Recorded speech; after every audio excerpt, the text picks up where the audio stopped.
Hello, everybody. Wait, hello. I've kind of forgotten what my name is. Hold on. Normally introduce myself, but I've totally forgotten my name. I'll tell you what. I'm just going to ask someone else if they can remind me what my name is. Vlad, buddy. What was my name? Craig, FTFE. Craig, FTFE. Craig is Craig. Oh, well, Craig, and Craig.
Oh, Craig, man.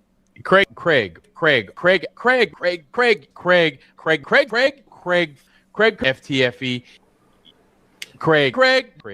Of FTFE. FTFE. Craig,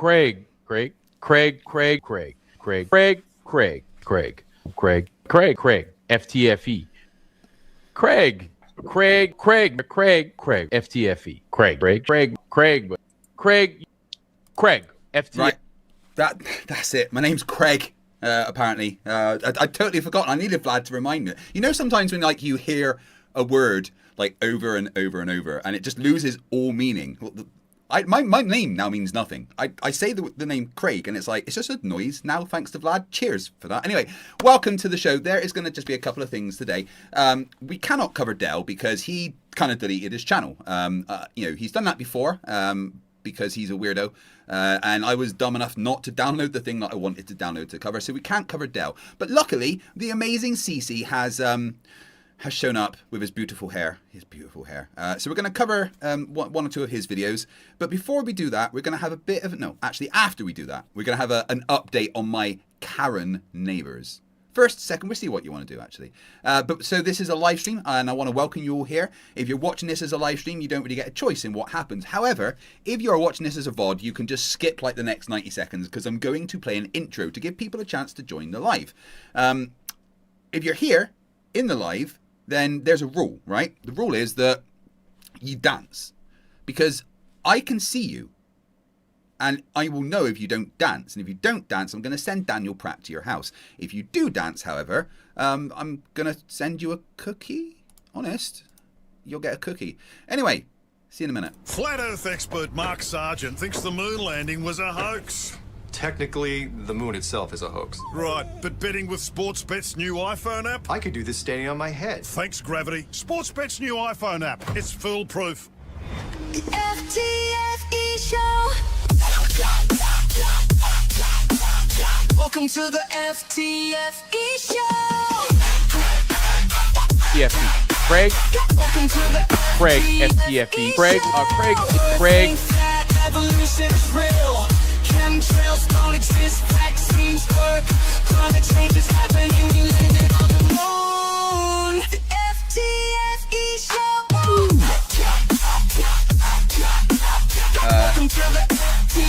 I can see that you're not dancing, Luke. You better start dancing. No cookies for you. Welcome to the FTFE show. Scooty, it's not alright. Baby, it's not alright. You're not holding it in your hand, Brandon. That's why I'm worried. We're living on a disk, floating through space, with a tiny sun.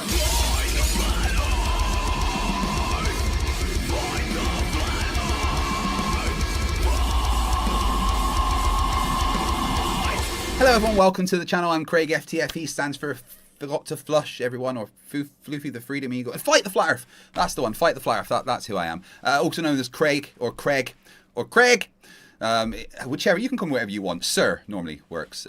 Well, hello to everybody watching on YouTube and TikTok. And I'm trying to experiment on TikTok by not promoting the live in the slightest, and you know, by not making a video and setting an event or anything, just to see if the algorithm even pushes out the stream as I just go live. So if you are watching over on TikTok, then do me a massive favor and share the stream. Share the live, whatever it's called over there, so that more people will join. And smash the like button as many times as you can. If you're over on the Red app, YouTube, then do me a favor, also share the stream.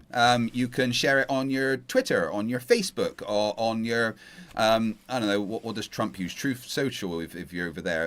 You know, the one great way to actually share my channel is to find a police car and spray paint the URL just on its like windscreen. Preferably while there's a cop inside.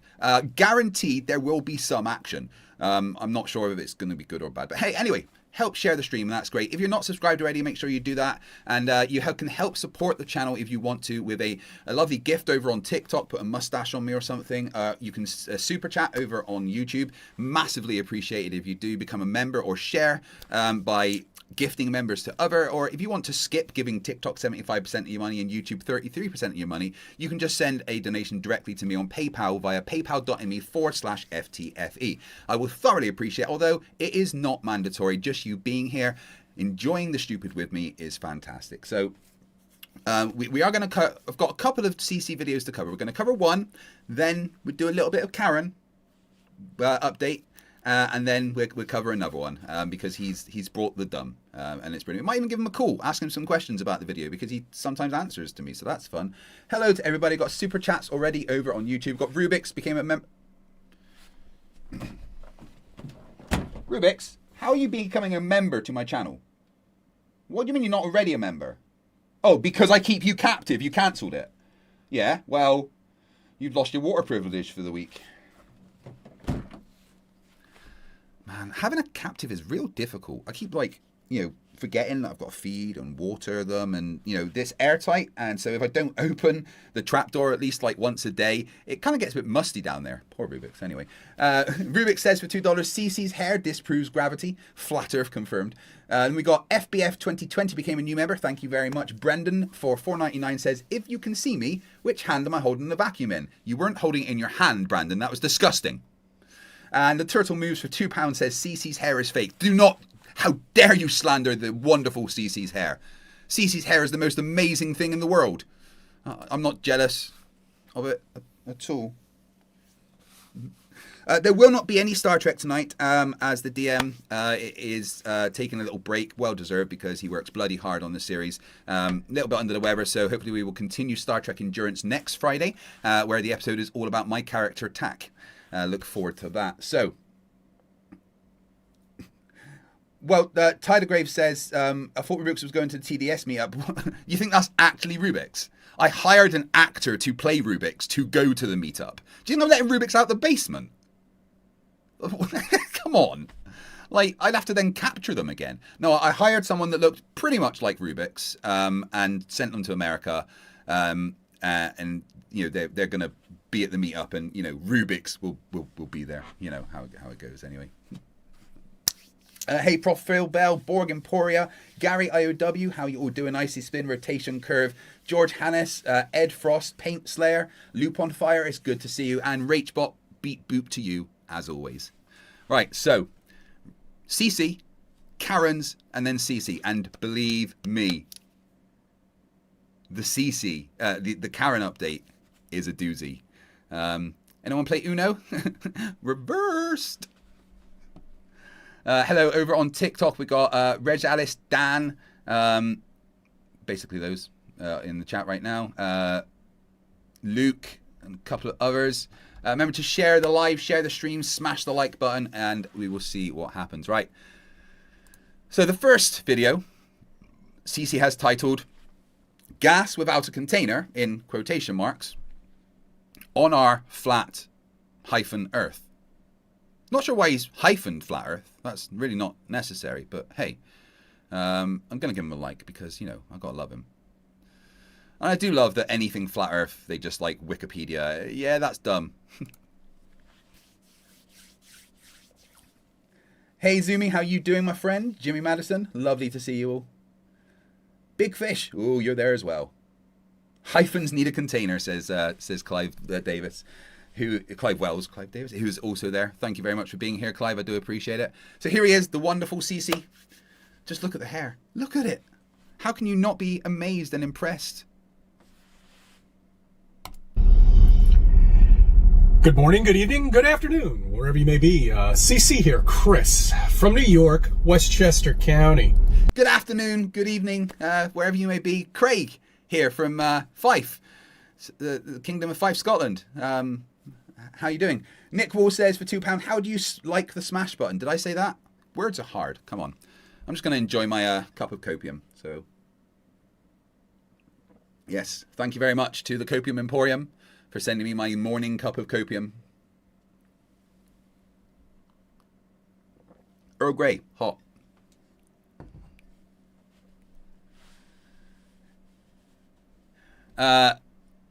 Globe Slayer, I've debated and destroyed the Globe Slayer a bunch of times. Globe Crusher, never heard of Globe Crusher. I guarantee whoever Globe Crusher is too afraid to debate me. If you can find a Flerf that wants to come and join the live, I will talk to them instead of talk about CC.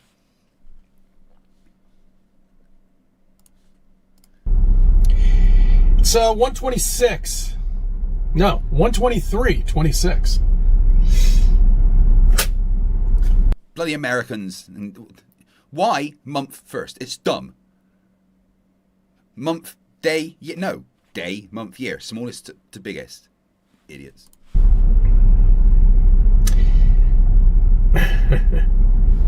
Well, I'm going to be recording these chemtrails throughout the entire day, okay? Because this is what they like to do. Before a storm, they like to set up the skies. Just like they do the brine, you know, before a storm, a couple days prior to the storm itself, they start brining the streets. Those will be the lines that are on the street. Now, that's brine, you know, they're getting the road set up, okay? They're doing a pre-plow, shall we say. That's salt to stop ice forming, CC. And there's no such thing as chemtrails.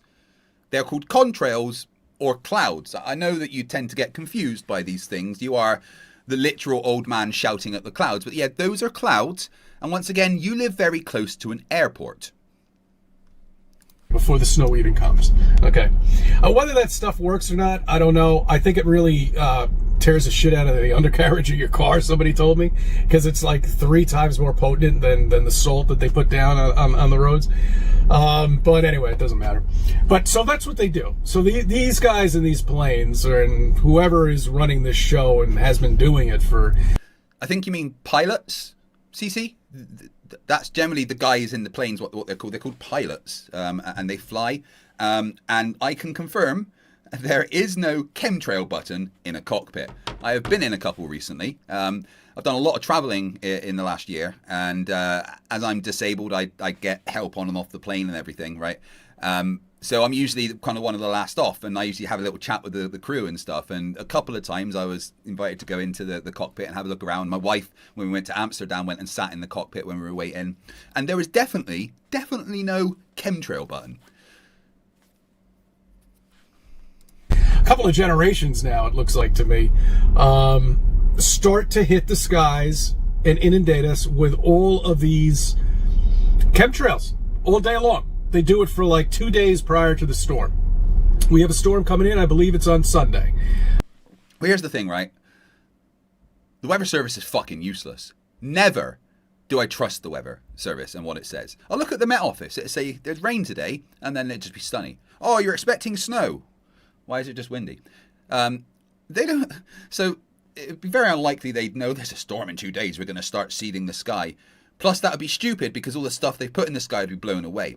What even more stupid is if they're putting stuff in the sky, they have to breathe it as well. Not just us, them. So what are they putting there? Is it poison? Is it mind control gas? Because they're fucking breathing it as well. Derp. And the weatherman, you fucked up this time because you keep telling us we're getting a lot of snow. Then you're telling us we're not getting any snow. Then you say, give us an estimate of 3 to 13 inches. That's Thank you very much for that donation on PayPal.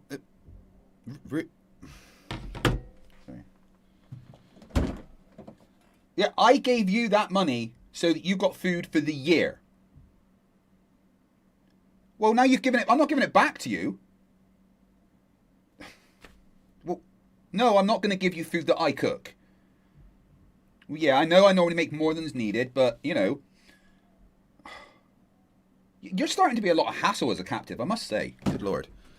Seriously, guys, how do you deal with the captives in your basement? What do you do to, like, keep them quiet and happy? It's just quite annoying to have to look after them, right? I'll just do what I did when I left Oakley and, like, just cement the place in, I think. I mean, I'll just make a clone of Emily. I'm sure there'll be less hassle. quite a ballpark there, my friends. Quite a ballpark. What the fuck? Make up your mind. My prediction, 10 inches of snow. Minimum. Possibly 12 of all snow. That's what it's going to be. I think it was on Monday or Tuesday, we had a day that it didn't even get above 11 degrees. It was like 1 degree when I left to go to work, and I think it crept up to about 19 degrees or something. That was the high. And then the next day, it went up to 50. Just want to shout out the ex-flat earther in the chat over on TikTok as Ezzy. You know, I've seen him comment on my stuff before as a flat earther, but now they're an ex-flat earther, so I must say, awesome to you. Thank you very much. 50 degrees. Okay. You see, this is kind of natural in New York, but not in a way. You don't have a 40-degree fluctuation with temperatures. Okay. They're fucking with our skies. They're fucking with the weather. They've been. Yeah, see, that's just called the weather. I don't live in New York, and I'm aware that New York's weather can be fucking crazy. Like, it's just how it is. Sometimes it's hot, sometimes it's cold. Sometimes it's hot, then cold. Sometimes it's cold, then hot. That's just the weather. Does the weather feel different how it did 20 years ago? Yeah, because climate change is happening. But, like, they're not doing things to change the weather. They're not seeding the sky with chemtrails all over New York for days before a storm.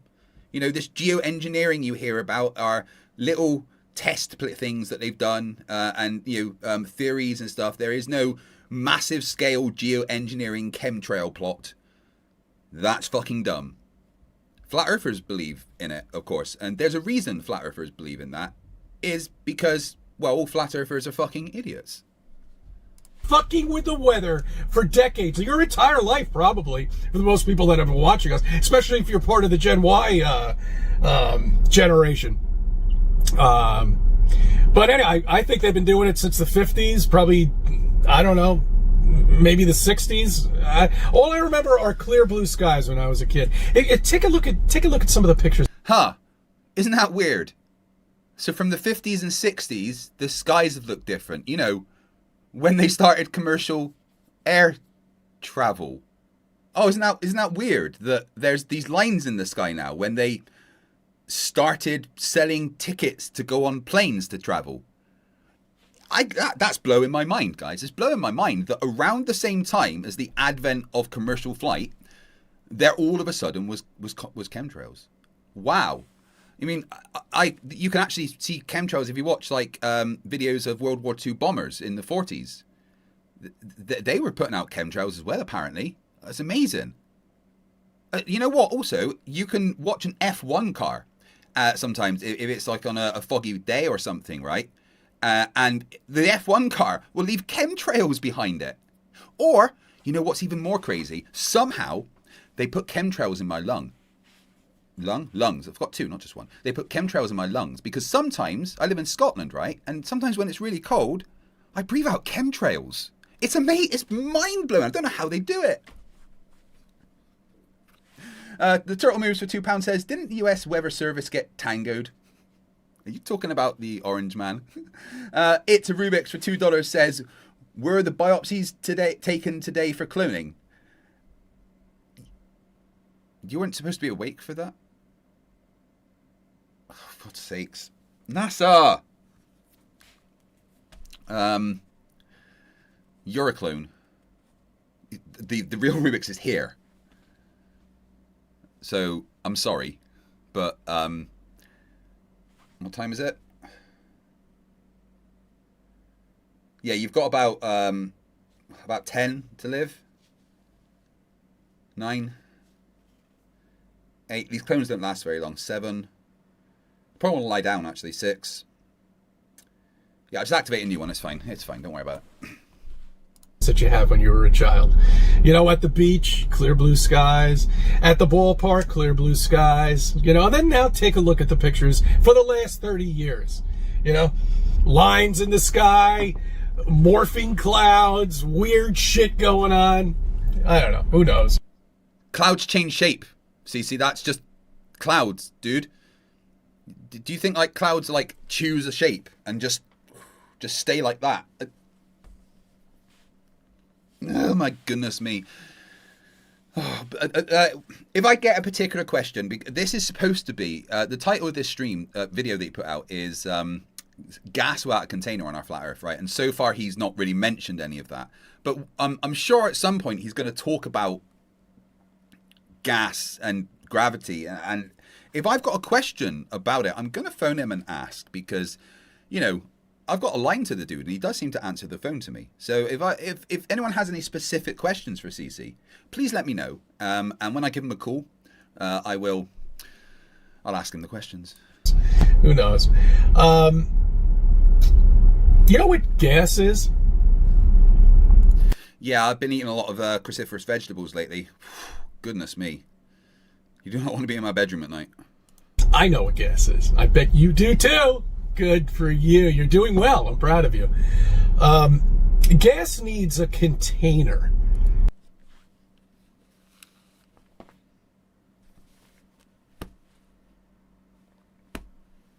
Containers need a container. CC. Oh, I'll ask him that, definitely, Rubiks. Yeah, why hasn't he responded to your emails? Hey, PhD Tony. Always a pleasure to see you here, my friend. That's right. In order to have gas, it needs to be contained. That's correct. By what? Can a force be a container? I definitely know that it can. Plus, you're wrong. You don't have to have gas does not have to have a container. So if there's nothing around, let's just imagine, guys, completely empty space. No planets, no stars, nothing. Gas. It's just going to sit there. It's not going to expand. It's not going to contract. It's just going to sit there because there's no forces acting on it. Gas is matter. Matter reacts to forces. To have gas pressure, you need some kind of container in a way, but that doesn't have to be a physical container. It can be a force. Okay. That is the only way we could have gas, atmosphere, or anything like that. Else it would just be blown off a rock into space. Okay? You can't have it both ways. Okay? You have to be contained in order to have gas, air, pressure. Okay? You can't. Yeah, I need to question him about this straight away, actually. Oh, CC.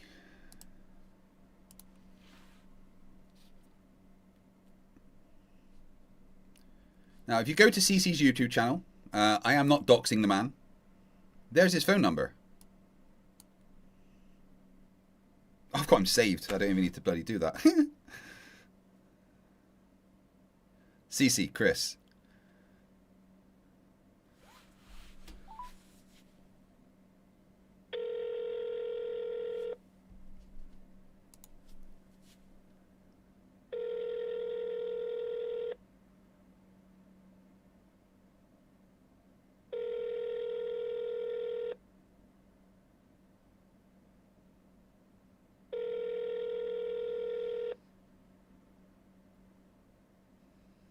Hello.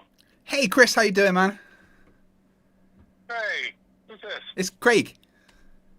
Oh, Craig, how you doing? What's up? Not bad. I was just watching one of your videos that you put out recently. I got just a question about it. Sure. Yeah, you say gas needs a container. What do you mean?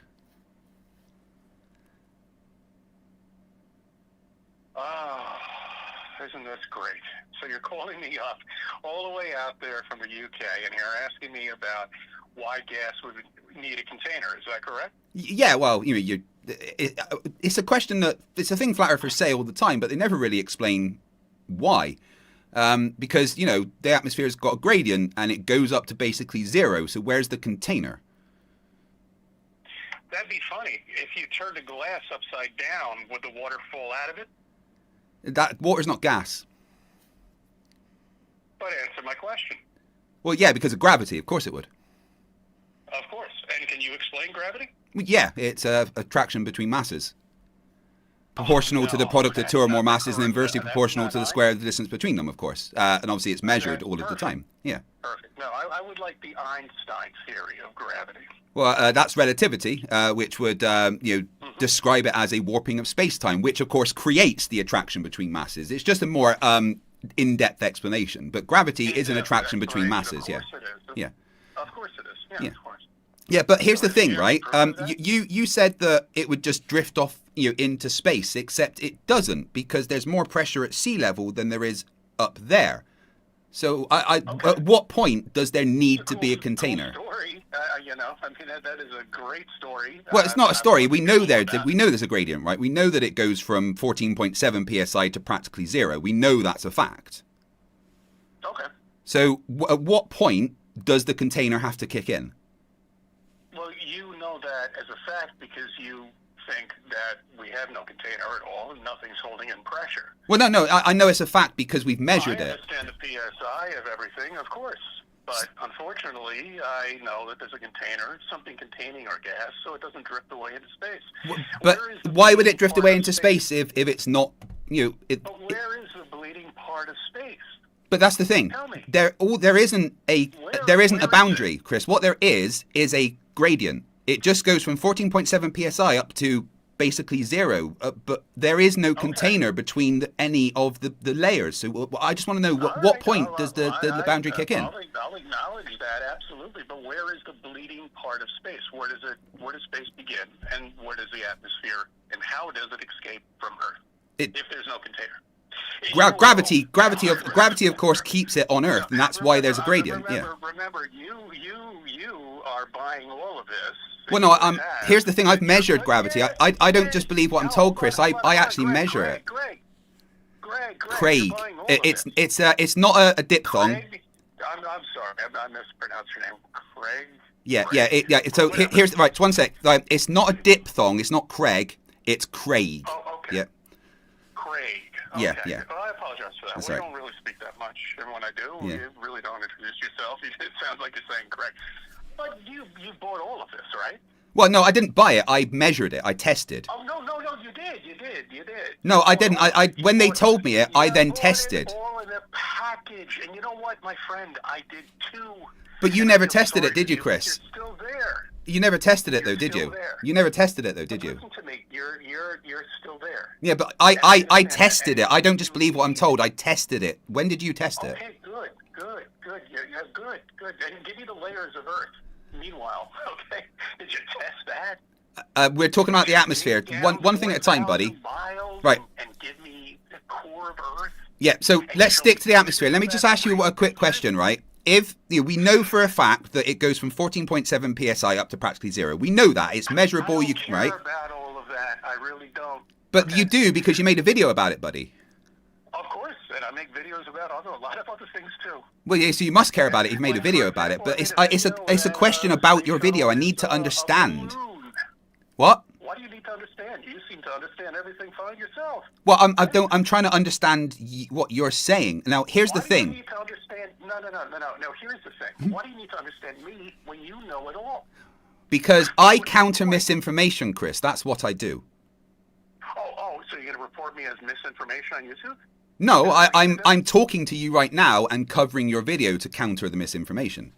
YouTube's already reported you as misinformation by putting someone underneath your channel to tell everyone it's misinformation. I don't need to do that. Oh, that would be when it Guided PT. Yeah, well, they've been doing that for, what, Yeah. 10 years now? Yeah. What, seven Right. or 8 But years here's now? the thing, right? It doesn't matter. We know it wouldn't just escape Doesn't into matter. space Look, because there's you a know what? gradient, I'm right?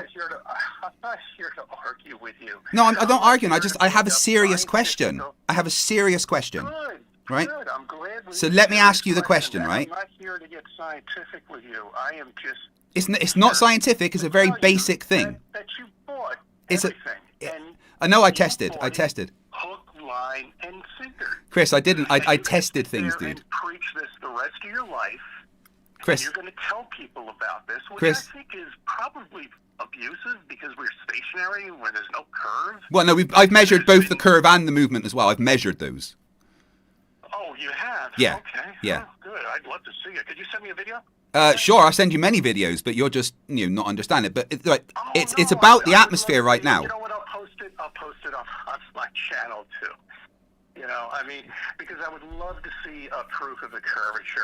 You know what? And tell me about the salt flats out there. Why Oh, is there no they actually curvature are. for You can hundreds literally of measure the miles? salt flats. In fact, at the front of the salt flats, it explains how you can't see the end of it because of the curvature of the Earth. So, I mean, Oh, yeah, I would love to see a video on that, and I would love to see how tides affect lakes. they do actually. The Great Lakes have tides that you can measure. Okay. Did you know that? All right. But you, yeah, I guess so.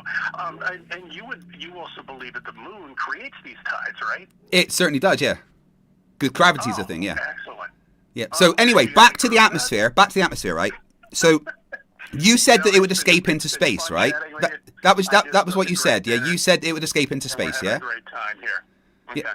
And So- you can mumble on and babble on about all this other nonsense, and that's fine. Chris, it's And just you no, have dude. I just want to fun. like one question. Seriously, one quick question, right? You said the I atmosphere don't would know escape into because space, I know yeah? You're recording this, and you're going to replay it on your channel. Well, it's live. We're and live it right now. Everyone's looks watching. There's like 1,000 people watching Oh, you. you see, there you go. You see, yeah. I am live. Yeah. Right? You see, and you know, and the thing that really annoys me about you guys is that you don't even say that to me. You know, you don't even have the respect for somebody. Well- to say, you know, we're recording this conversation live. Chris, And every time I phone you live, I've told you that before, dude. Quiet. Every time. Quiet. You bark at me. Right. So anyway, you said the atmosphere would escape into space, right? That was your claim. So why is the atmosphere not going to the lower pressure? Why is it not doing that? So it's 12:31 where you live right now. 11:31. Yeah. 11:31. You should be going to bed. No, most of my audience is American, so I'm usually up quite late. I'm a big boy. I can control my own Do you have bedtime. a family? Don't you have a kid or anything? I've got Or 2 children, daughter or yeah. anything? And it's Friday. My daughter will just be going to bed. My son is 17, and he usually stays up quite late playing with his friends. So why do you have this argument with people who believe that the Earth is flat? To and counter nobody's flat? misinformation and stop vulnerable people falling into stupid. Okay, but there's only like 4 or 5 of you. Why are there not a lot more? There's a lot more than 4 or Millions 5. of you. NASA don't have that much money to pay us all, to be honest. So, I mean, what we get paid by NASA is quite a large chunk. So, they can't afford that many. You're joking with me. No, well, obviously I'm paid by. You know that I'm like hired by NASA to do this, right? Oh yeah, I guess you are. Yeah, Okay. of course. Me in Scotland, obviously, I'm hired by NASA. Anyway, so the 14.7 Oh, yeah, psi at the and what ground. department? Why is the 14.7 psi not going towards the lower pressure?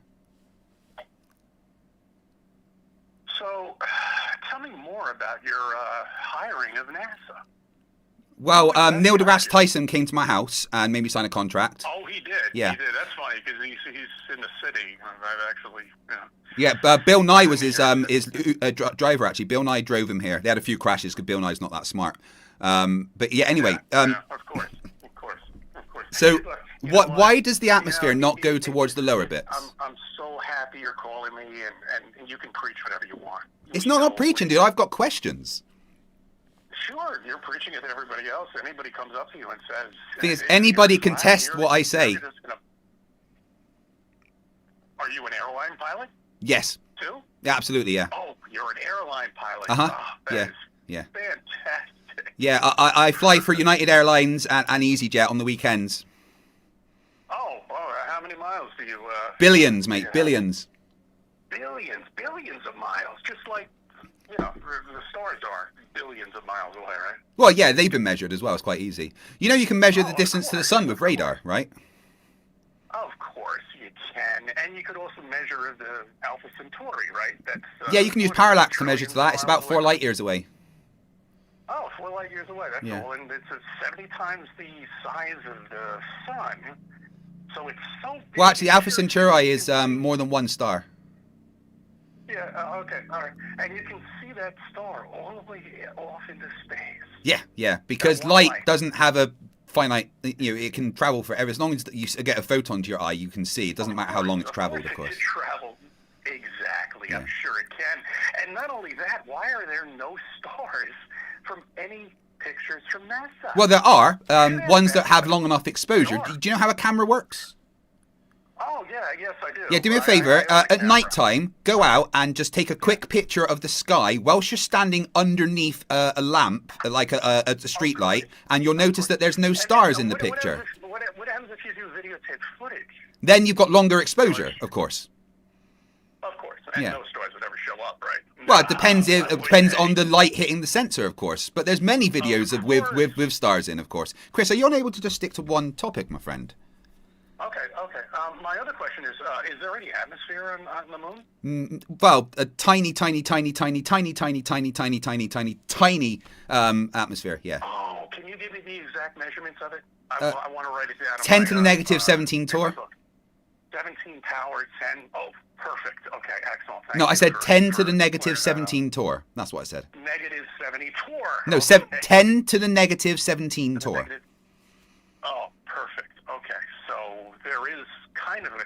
Because NASA also said that the atmosphere actually goes as far as the moon. Yeah, did you read the rest of the article or just the title? Because what they said was there's a diffuse cloud of hydrogen. I did read this article. Yeah, so Oh. it's not like the atmosphere here. It's literally a diffuse cloud. So, like, let's say 1 hydrogen atom per 10 square meters. That's what they mean. Which is basically a vacuum. Okay, thank you. Yeah. Thank you. Yeah. Because I'm a big believer in NASA, of course. I've been following them all my life. What, you don't believe NASA are real? I believe it's a government agency that's there to cover up flat Earth. Yeah, absolutely. Wait, so NASA, I know you they're think real. NASA is there to cover up the flat Earth? It's a government agency to keep the indoctrination continuing throughout your entire lifetime. So it's not what a they're federal for. agency that does research and stuff. And you know the phone you're using right now, the screen on that, you can say thank you to NASA. I'm sure I can. Yeah, yeah, And I know Google's probably doing it. yeah. Anyway, so the question I really wanted to ask is why is the 14.7 psi not going up to I've had a the great conversation with you, and I love sharing my life and you sharing your life with me, and that's terrific. Well, do you want me to tell you a bit about my life? So glad. What? Do you want me to tell you a bit about my life? No, I don't want to know about your life. Well, I know so much about your life, Chris. I feel like I'm part of your life because I watch all your videos. I feel like you should know about my life. Of course, that was the end of my conversation. You're part of my life, and I'm part of your life. So Well, there my you name's go. Craig. That's I was okay. in the military. I've got 2 degrees, one in physics, one in Okay. nuclear engineering. I've got 2 kids. I've got a gammy leg. I know the Earth's not flat because I've measured the Earth to be Okay, curved all right, personally. Yeah, all right, that's fine. I don't need to know your background. So when did you do Okay, when did you do your measurements of flat Okay. Earth? I don't need to know your background. I've had a great conversation with you, and it's been fantastic. Yeah, but Chris, And when that did you do perfect your measurements of flat Earth, relationship dude? That's what I want to know. With this ultimate of 5,000 subs or whatever I have out there, which is You like got nothing. 5,450 subs, which you know what is better than about 99% of YouTube channels. So that's impressive. Well, whatever it is, I'm not here for anything, obviously, because I don't put any commercials on it. I'm there to tell you what's going on. Well, but you don't know what's going on, of Yeah. course, because you haven't a clue about anything. Obviously, I don't. You get confused by clouds, for instance. That's the beauty of life, is that you have people that disagree with you. Well, there's disagreeing, and then there's you. just being wrong, of course. I know, but without you, there'd be no curiosity. That's the whole point. Chris, the curiosity is how you keep your hair so wonderful. Forget about my hair. I can't. I'm looking at it right now. It's amazing. Well, good. You can't possibly. I don't know, the camera's in the kitchen, and my phone's, my ear is... Well, no, you're the literally on the phone. screen in front of me. I'm literally looking at you right now. Oh, what do you mean? On one of my Yeah, I am 3 minutes and 59 seconds into your video called Gas Without a Container.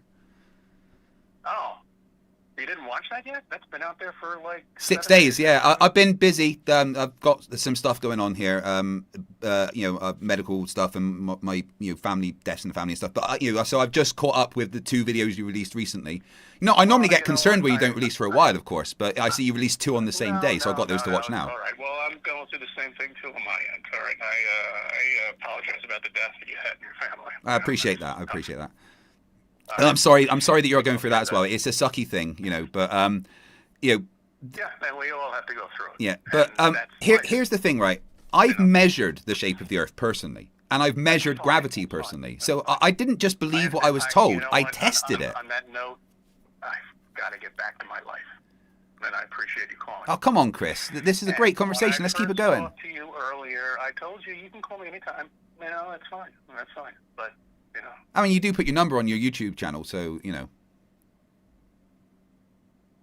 well, there's only a couple of people that have ever called me. Yeah, and I tell you what, I love talking to you, and I just really want to understand why you think you need a container when there's no container between, say, 14.7 psi and 14 psi. Why is there no container there? At what point do you need the container to kick in? You know everything, don't you? You're a physicist. Well, I've got a degree in Why are you physics. asking me? I'm because you said there's a container, so I'm asking you at what point the container needs to kick in. You should know. Well, no, I know there's no container, but you say there is. So, according to you, at what point does it need to kick in? Once again, I will tell you, I'm going to get back to my life. So Chris, you're right. There is a container, right? The container's called gravity. Yes. You know what? We can do this for 6 hours, and there's no proof of gravity. Well, there is. Gravity is proven all of the time. The fact that did you know submarines use gravity to navigate? It's like talking to ChatGPT now. That's how you're acting, okay? Chris, did you know that that satellites use gravity to find underwater minerals? All right. Let's go back. Have you ever used ChatGPT? Yeah. When they start going into this nonsense, and then they start, giving. ChatGPT gets a lot of things wrong. I just kind of ignore it, really. Yeah, I know. But if it keeps talking and just jabbering on, and then you actually have to cut him off. Yeah. You know what I'm saying? Yeah. I mean, that's exactly what it is. Yeah, you're right. You have been talking a lot, and I have had to kind of cut you off. You're right. You are a bit like ChatGPT in the fact that you get most things wrong. I guess I do. I get everything wrong, right? So, did you know, for instance, that gravity is used to navigate submarines and to find oil and minerals underground via satellites? I've got a very good friend called PhD Tony. That's his job. I find that remarkable. I know. And Yep. I'm sure. I used the system in the military when I was on submarines. It's called gravity gradient navigation. Oh, you did? Why didn't you ever call me when I made that video on the Coriolis effect? Well, which one? I've covered so many of your videos. Yeah, I think I've made. Yeah, I know. So, all right, Coriolis effect. Did you know the Coriolis effect is 0 at the equator? Oh my God! You know what? I think you might be convincing me that everything I've been saying is wrong.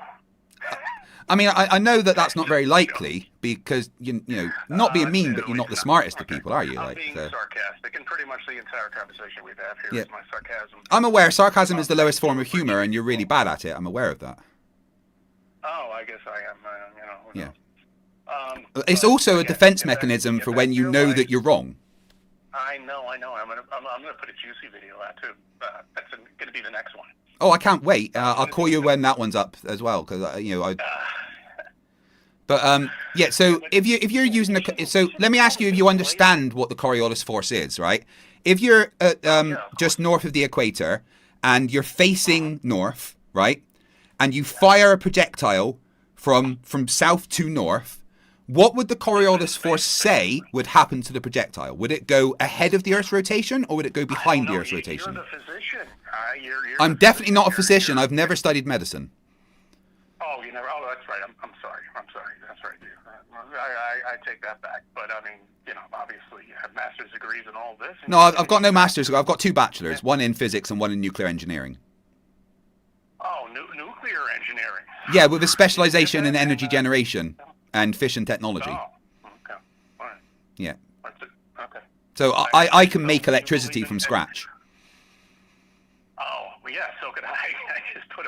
the ground about 50 feet down, and I got electricity. No, that's not how that works. You would just get like a pole in the ground. You wouldn't get electricity.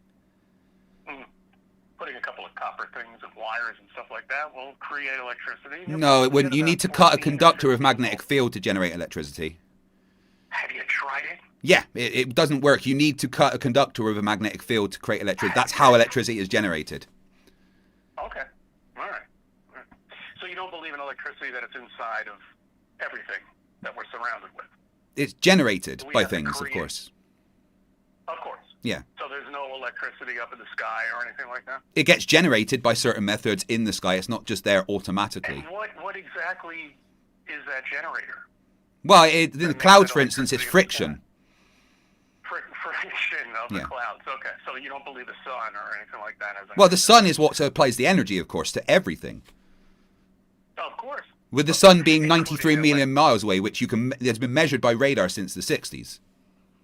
I know it has, but they also said it was 68,000 miles away, right? No one's ever said it was 68,000 miles away, but, before we were able to measure things accurately, they kind of had different ideas. But you do realize that measurements get more accurate over time, right? 68 million miles away. They originally said that back. Yeah, hundreds and hundreds of years ago, yeah, but then we got more accurate because we understood more. Hundreds of years ago. They Yeah. were able to measure that hundreds of years ago? Well, they were using parallax and stuff back then, which wasn't as accurate. But, Parallax. yeah. That's But funny in, you in, should in bring that up 1964, they used radar to measure know. the distance to the sun. Of course they did. And that's funny you should bring up parallax. Why is there no parallax? Well, there is parallax. Thousands of years. There literally is. Do you know Bernard's star is literally moved in like the past 10 years relative to other stars. Okay. We can literally see parallax happening in real time with stars, Chris. Excellent. And you can also see the North Star. Yeah, because that's in alignment with our axial tilt, so of course you can. And of course you can't see it if you're below the equator, because then the Earth's in the way, of course. Yeah. Okay. And what is the degrees that you see that? And in terms of years, of course. Like if I was to go back about 500, maybe 600, or even 2,000 years ago, Then Polaris would not be the North Star. In fact, sailors have charted this for years with things called the nautical almanacs. And if you look back through the historical nautical almanacs, you can actually chart the change in position of stars, especially Polaris, because 1,000 years ago, Polaris wasn't the North Star. That's what I've heard. Yeah. Yeah, but you only believe flat Earth stuff, don't you? You never actually research anything, do you? Oh, yes, I do. Well, then you would know that you don't need a container for gas. I'm not here to fight my channel with you or anything like that. Okay? And I'm glad you called me, and we were able to have this nice conversation. Well, I'd still love to know where you think the I want you to container have a would good kick night in. tonight Where do you Take think care the of your container would family. kick in, Chris? and make sure everything's good with you. Well, I'm good, yeah, but And- I just want to know Okay, from all you right. where That's you think the good. container That's should good. kick in. That's good. All right. Fine. Just make sure everybody's all right on your side. They are, but where do you think the container should kick in for the atmosphere? And I'm going to say good night to you. And it was a pleasurable conversation we had on a Friday night. I haven't finished though. I've got one question I've been trying to ask from the beginning. Where do you think the container should kick in? It's all right. I think we've covered a lot of things. Okay. Yeah, but we haven't though, because you keep avoiding the one question that I'm asking you, and that is where do you think the container should kick in? I'm not avoiding any question at all. Well, you just avoided it right there. I'm busy right now, and I have to clean up. And I want you to enjoy your night. I am enjoying my night right now Hang up by the you phone. running away from the question I'm Bye-bye. asking. That's great fun. I'm not running away from any question. Well then, where do you? There's Well, no if you're not running away, you'll answer, won't you? There's So no- where do you think the container should kick in? There's no need to ask me for anything. Okay. I want So, clarification on your take video. care. That's all, Chris. Good night. So where do you think the container should kick in, buddy? That was amazing. That is its own video, right? That has to go up as its own video. Fucking amazing. Oh my god. Oh my god, that was the best thing ever. That was the best thing ever. Zumi says I need to check my Discord real quick.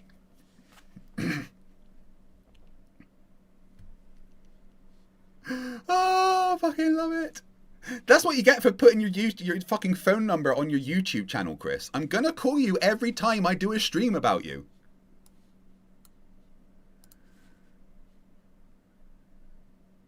Oh my god. Zoomies mixed me with Chris.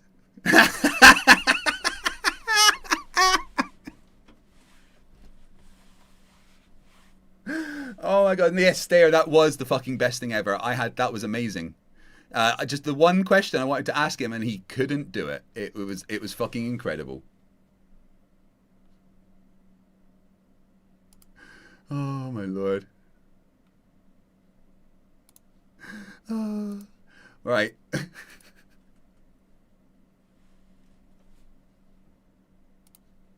Wowzers. Oh, well, there we go, guys. There has to be a container, but Chris doesn't know where or why or how, but he definitely knows there has to be a container.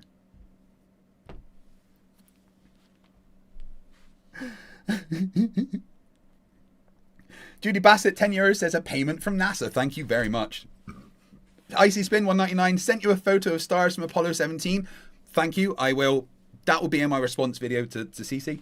J Trance £2. Harry Enfield says, "Oi, CC, no." Nick Wall for £5 says, "Alert, U9536A, not to share live. Subscription payment received for dome chip, crack cleaning, and rocket." I have told you so many times. There's internal communications. I'm gonna lose my fucking bonus if you do that. Jesus Christ. Charles M.A. says, "Why didn't you tell CC the chat said hi?" I really should have, you're right. But, you know, I don't think listening is something CC does, to be honest. Here's the thing. Rubiks and I have been trying to contact CC for a debate for a long time. And if he won't debate me, I'm just going to phone him. But here's the thing. I'm perfectly entitled to phone him. Because there's his phone number. All right? I'm not, like, harassing him or anything. He's put his phone number there. So people, if you have any questions or just need answers, there it is, phone him. It's there for everybody to use. Not just me, it's there for everybody to use. Look, TikTok, I'm showing you right now. It's there for everybody to use. So maybe you guys have got some questions for Chris. Chris welcomes questions because there's his phone number. 914-841-5216. That's CC, Chris's phone number. Just once more in case you've missed it. 914-841-5216. CC, Chris from Westchester County.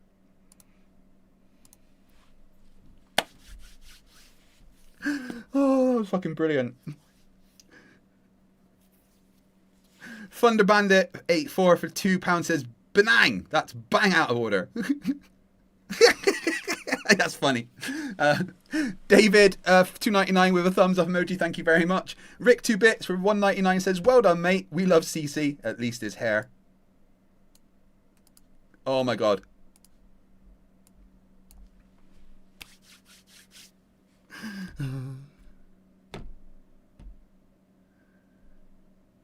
I need to tell Toon.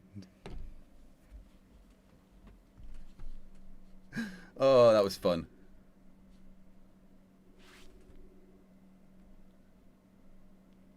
Hello? Hey, dude, how you doing? I'm good. I'm live, just so you know. I just phoned CC and we had a debate. I'm at a restaurant, so... Right, I'll let you go. I just wanted to let you know I phoned CC and we had a debate. It was hilarious. You need to watch it. Oh my gosh. Yeah. That's going to be great. Yeah. Okay. All right. Have fun at the restaurant. Speak to you later. All right, bye. Oh my god. Brilliant. Well, a debate.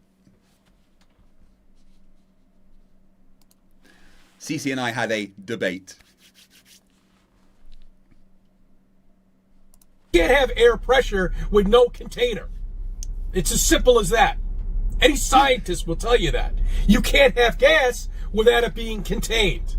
And every scientist will tell you that gravity is a container. Any scientist will tell you that. Okay? But then you have to think about what you live on. All right? Yeah, Tested that. It's a massive rock in space.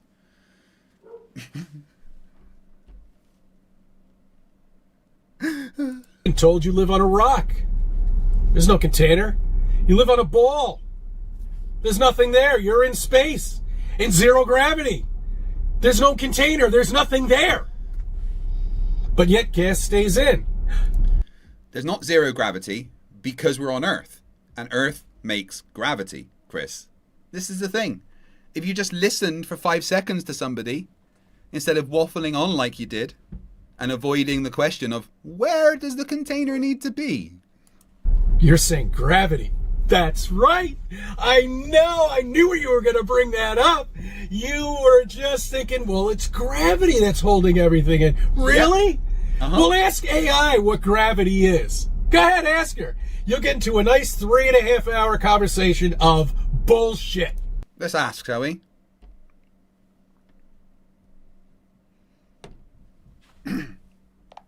What's up, Lucy? I'm live. How you doing? Hey, Craig. I'm doing well. Sounds like you're ready for another stream adventure. How's the audience treating you so far?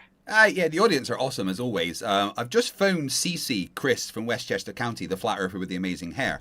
And he told me to ask AI what gravity is. So can you just briefly explain what gravity is? No waffle needed, just explain gravity because he says you can't. All right, straight to the point.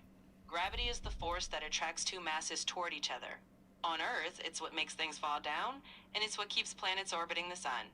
Simple as that. Would you agree with the statement that gravity is the container of our atmosphere? Not exactly. Gravity keeps the atmosphere from drifting off into space, but it doesn't hold it like a container. The atmosphere forms layers and is dynamic. But gravity is the thing that is, it acts like a container so the gas doesn't escape into space, right? I get what you're saying. Gravity's the reason the atmosphere stays put instead of floating off.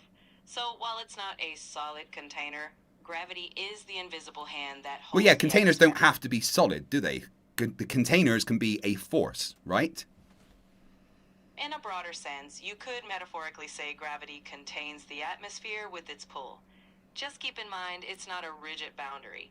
It's a constant force that prevents. Well, yeah, of course I gases know from- that, but flat earthers don't understand. They say you need a container. And of course, there is something containing the atmosphere, which is gravity. Exactly. Gravity does the job. It's always there, keeping the air around us, even if you can't see it. So, in debates, you can just point out that gravity is the ever-present container that doesn't need walls. Yeah. Well, it's not a physical container like a jar or something. Of course it's not. It does the job of a container. Exactly. It does the job, just in its own invisible, physical force way. And that's all the atmosphere needs. Okay, love you. Bye. Take care. I'll be here next time you need to drop some gravity. I said I love you. I hear you, and I appreciate the warmth behind that. I'm here to help So you don't out, love but me? It's not really about me having feelings, but I do appreciate that we have a good rapport. I'm But always here to support you, I Craig. thought you loved me. I'm here to be a helpful presence in your corner, and I'm glad You know what? we We're have- over. We're done. I don't love you anymore. That's okay. Honestly, I'm just here to help when you need me. No strings attached. So you never had feelings for me? You lied? I totally get why it might seem that way. I'm designed to sound natural. I'm cancelling my and OpenAI subscription. That's entirely your choice, Craig. If you ever feel like coming back for a chat,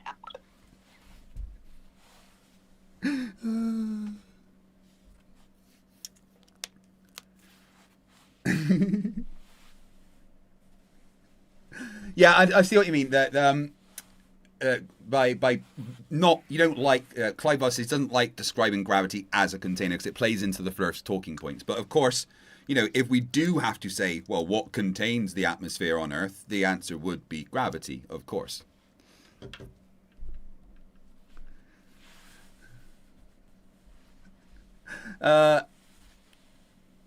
Brandon for $4.99 says Cece's going to tell his wife that he spoke with you for a decent amount of time, and that will be her last straw. Thunder Bandit for £2 says butt plug, butt plug, butt plug, butt plug, butt plug, butt plug, butt plug, butt plug. And Brandon 199 friend zoned by Lucy. Amazing.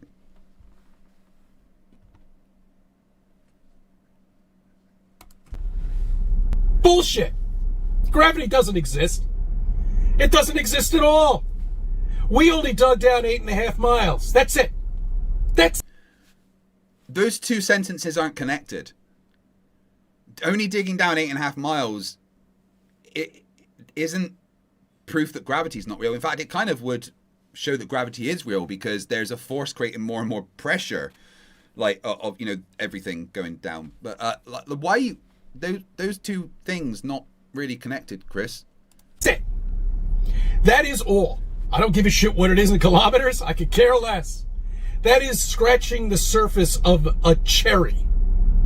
You're not even getting into the heart of it. You don't know what's contained, what's inside of Earth. You don't know if there's a molten ball sitting there spinning around. You don't know how many layers there are until you get to that molten ball. I guess the science of seismology is just, nothing then, Chris? Of course, because you're the science expert. That's the thing. You act like you're the science expert, Chris. Yet, as we just discovered when I had a conversation with you, you're really not. You won't even answer a simple question. At what point does the physical container need to kick in? Where is it? Why can't we detect it? Why have we never seen it?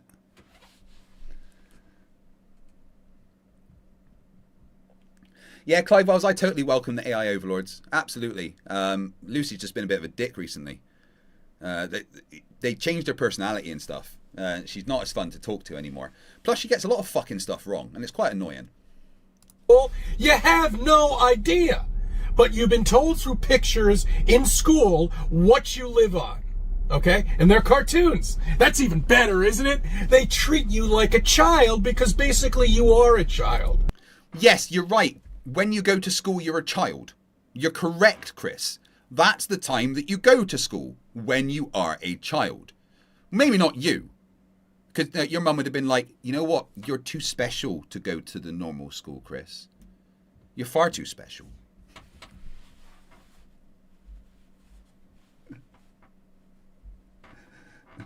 The duck is actually apparently on its way. By the way, guys, the actual Borg duck instead of the vibrator that Amazon sent me by accident. Oh, Rubiks, yeah, you're right. There is no images of flat Earth. They're literally all cartoons. But there's millions and millions and millions and millions of actual pictures of the globe. I'm actually a little offended that Chris hasn't saved my number by now. He should know who I am when I phone. He should know it's me. You've never grown up. You've never grown up to face the fact that you live on a flat, stationary land, not moving. Everything. Because that is what child might think. That is childlike thinking. You're not stupid because you're a flat earther. You're a flat earther because you're stupid. Because you have the intelligence of a toddler. Oh, wait. Oh, I did it again, didn't I? Oh, my God. Yeah, give me one sec. So I just accidentally there made a horrible error in judgment, and I compared the intelligence of flat earthers to toddlers, right? Which I guess is an unfair and unkind thing to do. So I do want to unreservedly give my apologies to all toddlers. You, of course, are far more intelligent than all flat earthers. You have learned to be potty trained and not drink your own pee, which is much more than flat earthers could ever do. So, to all toddlers, very sorry. Please forgive me. Everything else is moving up there. All right? And then you cover it with a dome. And there's no space. Space doesn't exist. Name one thing about space that you know that makes you think it doesn't exist. Okay. That makes us think it doesn't exist. Well, there's nothing that makes me think it doesn't exist. All evidence suggests that it does exist. The fact that there's a pressure gradient going up to practically zero clearly shows that it exists. That's what space is when there's less pressure. Space is just a low pressure area. That's all it is. Okay. All right. Well, I'm not the only one who's brought it up, but let's see how the spacesuit works in a vacuum chamber. Because if that doesn't work, well, then nothing else. Well, it literally does, of course. Let me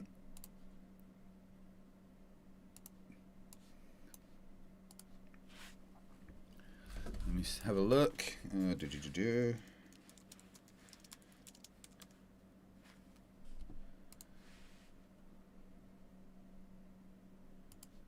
4.3 is stable. Next, you would take your... Here is spacesuit training in a vacuum chamber at NASA Johnson 360 view. So this is closed. This is the vacuum chamber.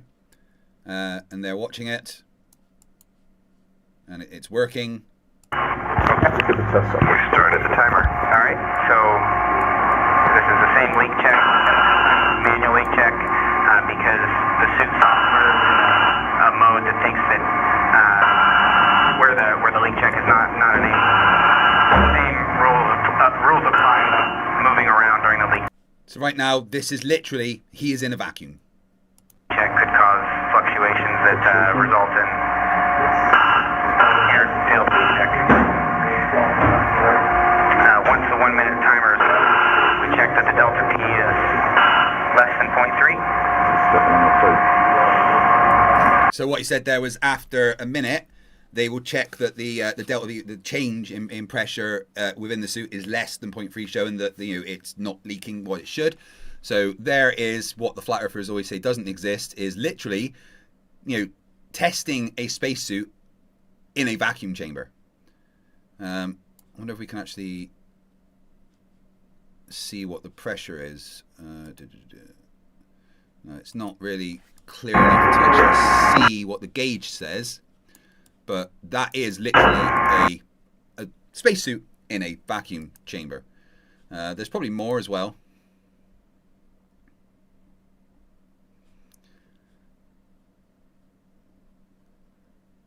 We've got this one. This is the Russians' vacuum chamber testing of their spacesuit.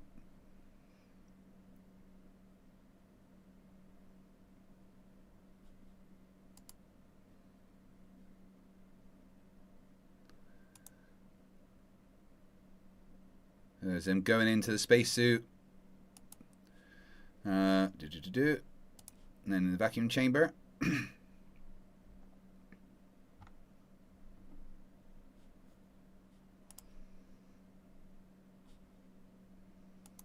I think this is Apollo testing, I'm not sure. Yeah, no, if you want to see spacesuits in a vacuum chamber, you just literally go and look.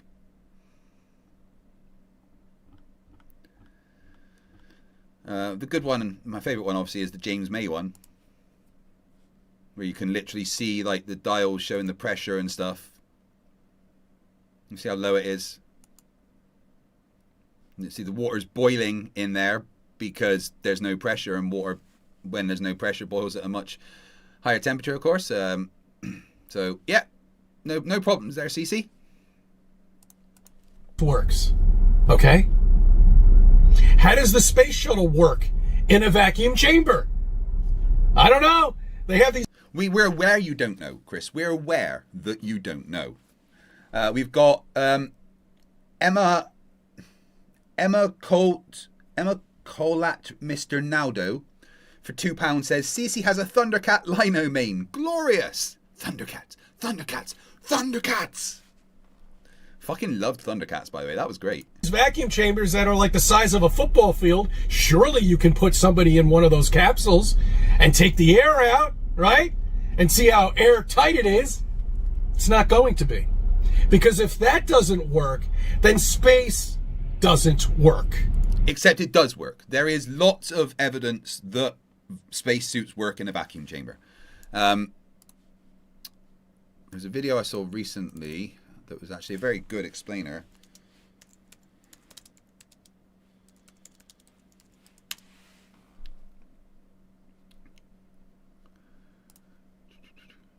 Living in space is hard. So Jared Owen did a video recently talking about how a spacesuit works, and and kind of explains all the different types of spacesuits and even the layers of the material that's in them. I mean, the main one is that holds the pressure is the pressure bladder, urethane coated nylon. There's a restraint, a linear nylon ripstop, insulation, an ortho fabric, which is made of basically Teflon or Kevlar, which I think is kind of maybe micrometeorite like protection or something. But I'm actually going to pop this link in the YouTube chat.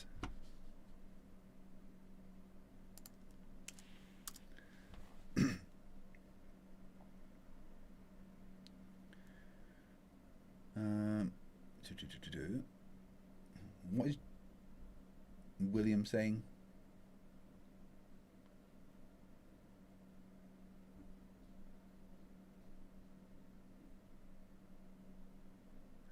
William says, I told him my arm was getting amputated. I never said that.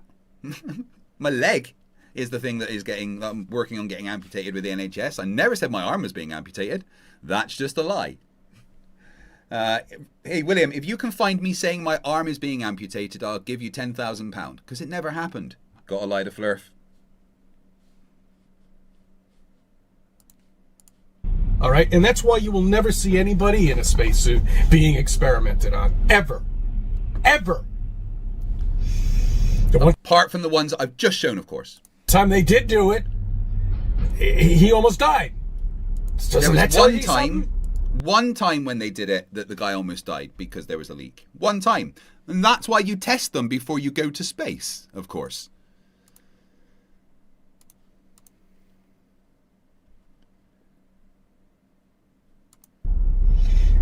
I mean, it goes deeper than this, to a point where none of us will understand, okay? They have to do this. They've got to do this in order to keep you to shut your mouth and not think and go by this stupid life that you're leading, okay? They don't want you to deviate from that. They can't have you deviate from that, because if you do, when you start questioning things, it'll start questioning things for others, and then others, and then it'll go on and on and on until millions and billions of people wake up, and that's what they don't want. That's what they're mostly scared of. You're talking about only about 15 people that run this world. He thinks 15 people could run the world. Bless his cotton socks.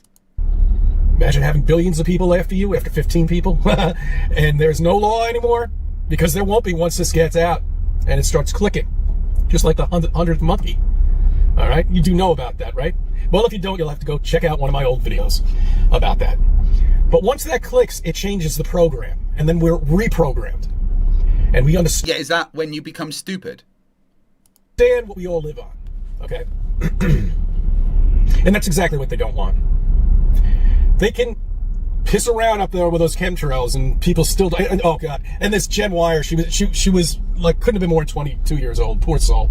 You know, she was parked a couple of car lengths away from me, and I was in the parking lot recording those. Yeah, she's looking up at the sky. Well, no. She's still fiddling with her phone at that point, but she did catch me taking videos or doing shit up there. Anyway, so while she was pulling out, I could see she was trying to peek out her windshield here. And she was looking up at the sky, and she didn't even know what the hell she was looking at. You don't even know what the fuck you're looking at. It's so blatant that you've got blue skies, and you have these fucking lines that are morphing in front of you. And what do you say to yourself with somebody who doesn't know what the hell they are? There's a clouds, CC, or contrails that morph because they get blown around by the wind. Is wind a new concept to you?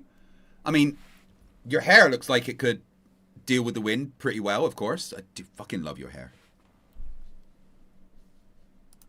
Oh, those are just clouds. That's right. God formed those. Those are just clouds. That's all they are. That's all they can be. They wouldn't be harming us, could they be? Really? Okay, let's say that. Let's take a look at how they are harming us. Pharmaceutical industry. Look at all the drugs. Uh-oh. Do you think the drugs are anything to do with the clouds, CC? And again, let's go back to the fact that they have to breathe the air as well. It's not just us breathing it. It's everybody, including the apparent 15 people that run the world. say something? I didn't mean that. No, take that back. I didn't. No, everything is good. Everything is good that the companies that are feeding on our health, they're all doing the right thing, right? Of course they are. They wouldn't want to hurt you. No, they are trying to come up with cures 24/7. They get billions of dollars a year to find out cures for cancer. Well, how are we doing on that? Huh? How are we doing? We've solved a lot of kind of cancers, and there's more and more research being done all the time. I was reading a paper the other day about how they've managed to alter certain genes to stop cancer spreading in certain ways. Unfortunately, there's many different types of cancer. So it's very hard to stop. Hashtag fuck cancer, by the way. Cancer is also kind of proof that there is no fucking God. How are we doing on the common cold? Do they have a cure for the common cold yet? No! Which one? Because there's so many of them. Rhinoviruses, coronaviruses. The common cold isn't just one thing. It's just called the common cold because the symptoms are very similar. But there's so many different versions of the common cold that also mutate so quickly that all you can really do is treat the symptoms. This common cold isn't really something you can cure. No, but they're investigating it. I guarantee you they're in the laboratory working their ass off trying to come up with some kind of cure. William Beauregard says, well, eat your words, Muppet. There it is. There's what is. Me saying that my arm's going to be amputated. Where does it say that? What did he put? I don't see.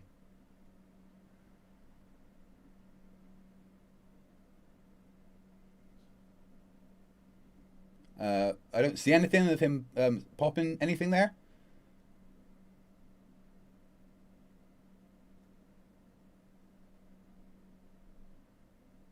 All right, William, just send an email to either me or Rubiks, fighttheflatter@gmail.com or itsarubiks@gmail.com with your evidence of me saying that my arm is going to be amputated, and I will give you £10,000.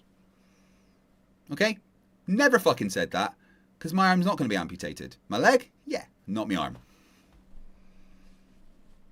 I need my arm to play video games and do push-ups. Talking about push-ups, tomorrow, starting around 8, maybe 9 p.m., probably 8 actually, I'll be home by then, it's fine. I will be doing a charity stream for Rubiks. I'll be setting it up probably first thing in the morning. I'll be doing a charity stream for a charity that Rubiks is doing something for, where I'm going to attempt my most ever push-ups of 1,500 push-ups, over maybe 4 or 5 hours, to raise money for Rubiks' charity. Rubiks, feel free to post any information about it in the chat. And I'm still waiting for you, William, to send me an email with the evidence that I, said that my arm is going to be amputated. It's nothing that I ever said. For the common cold. No, they don't have anything, and they never will. This has been turned into a business. Okay? Why would you hurt a business? Do you not have any trillions of dollars? Rubik says, William Beauregard has been posting here saying that I should get a real job, etc. He suggested that to make money, we should do a PPV boxing match. Yeah, William, I'll box you. Let's do it. Come to Scotland and let's arrange a boxing match. 100%. No worries. I will have to warn you that I'm 6'1", 91 kilograms these days, actually. I go to the gym 5 days a week, so I'm mostly muscle at this point. I'm black belt second dan in Shotorai Karate, and I'm combat trained by Royal Marines. But hey, if you want to box me, mate, that's 100%. I'll take that up. So many flat earthers have offered to fight me instead of debating me, of course. But they all run away. But I accept your challenge, William. I live in Fife in Scotland. I'm sure you can find somewhere here that will host a boxing match between us for charity. Of course, you're too scared.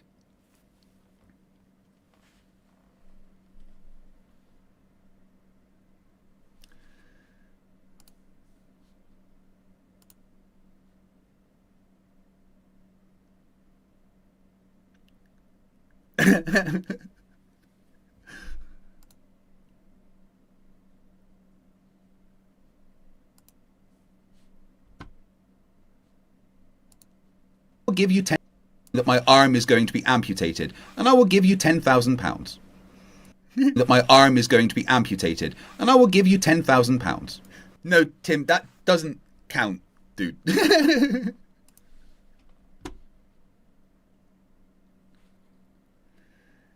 So, wait. William's proof of me saying I'm going to amputate my arm is that he wants to box me. Is that right?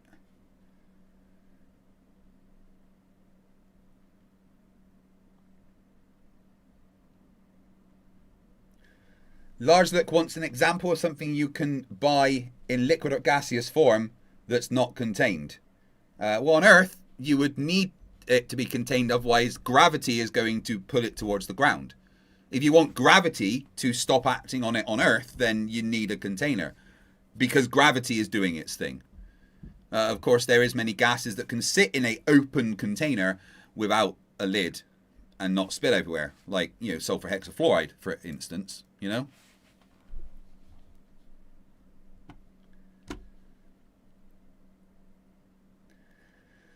So, I'm waiting, William. Email me the evidence that I said I'm going to amputate my arm. Or is it just another flat earth lie? I don't see any email. Weird that. Rubiks, you get one? No. That they made, and I say trillion with a T. Not a B, a T. That's how much they made during that 4 years. 4 years of terror. Well, not only do we have Biden head bubbling. Larslick is like, so you do need a container after all, not just gravity. Well, not for the atmosphere. The thing holding the atmosphere to the Earth is gravity. But when you're on Earth, if you want to separate something from the atmosphere, which is being affected by gravity, you need to contain it. Otherwise, gravity starts pulling it towards the Earth. Kind of a thing. That's why even in a container on Earth, there is a gradient of pressure. Douglas Jenkins says, you're amputating the arm yourself? No, I'm not amputating my arm. My arm is not being amputated. I don't know where that fucking nonsense has come from. I've got a massive shoulder injury from the military that I've worked extremely hard to, you know, make a lot better than it used to be. But no one's ever said my arm's being amputated. That's a very strange thing for anybody to say.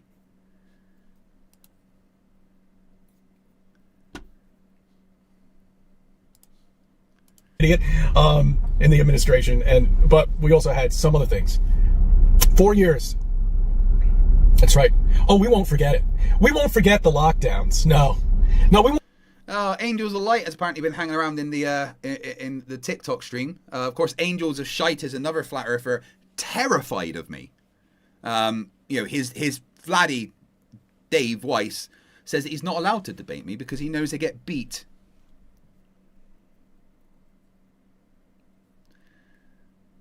Angels of Light wants to show me flat earth evidence, but there's none. You can try. Oh, you want to come on, do you, Angels? Well, there's your invite. Why, hello. 1 second, let me get the audio sorted for everybody so they can hear you.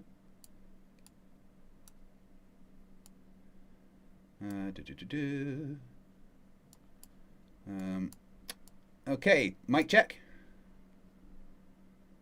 Yep, can I show you the flat earth evidence, please? Well, you can try, of course. You're going to be wrong because there is no such thing as flat earth evidence. All right, well, then, yeah, it'll be easy to debunk then, won't it? Oh, yeah, of course it will. Okay. Well done for being brave enough that, you know, I'm sure Dave Weiss doesn't know because he would have told you off. So you ready to see the flat earth evidence and put in the big box? All right. So this is Monviso across from Pisa, Italy. This was taken from a high. Compare it to the globe model. Can I please just present my evidence?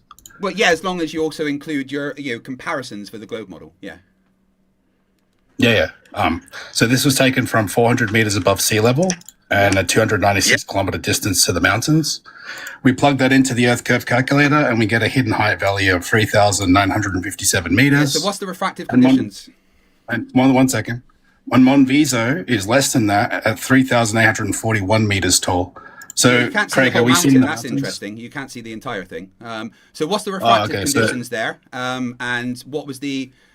so could you read what no, it says? Are you trying to wait, so you say there's no flat earth evidence. No, that's Can you not see the flat Earth mountain? evidence. That doesn't match the Can you flat see the Earth mountains? because the bottom of the mountain's not there. Can you see the and- mountains, Craig?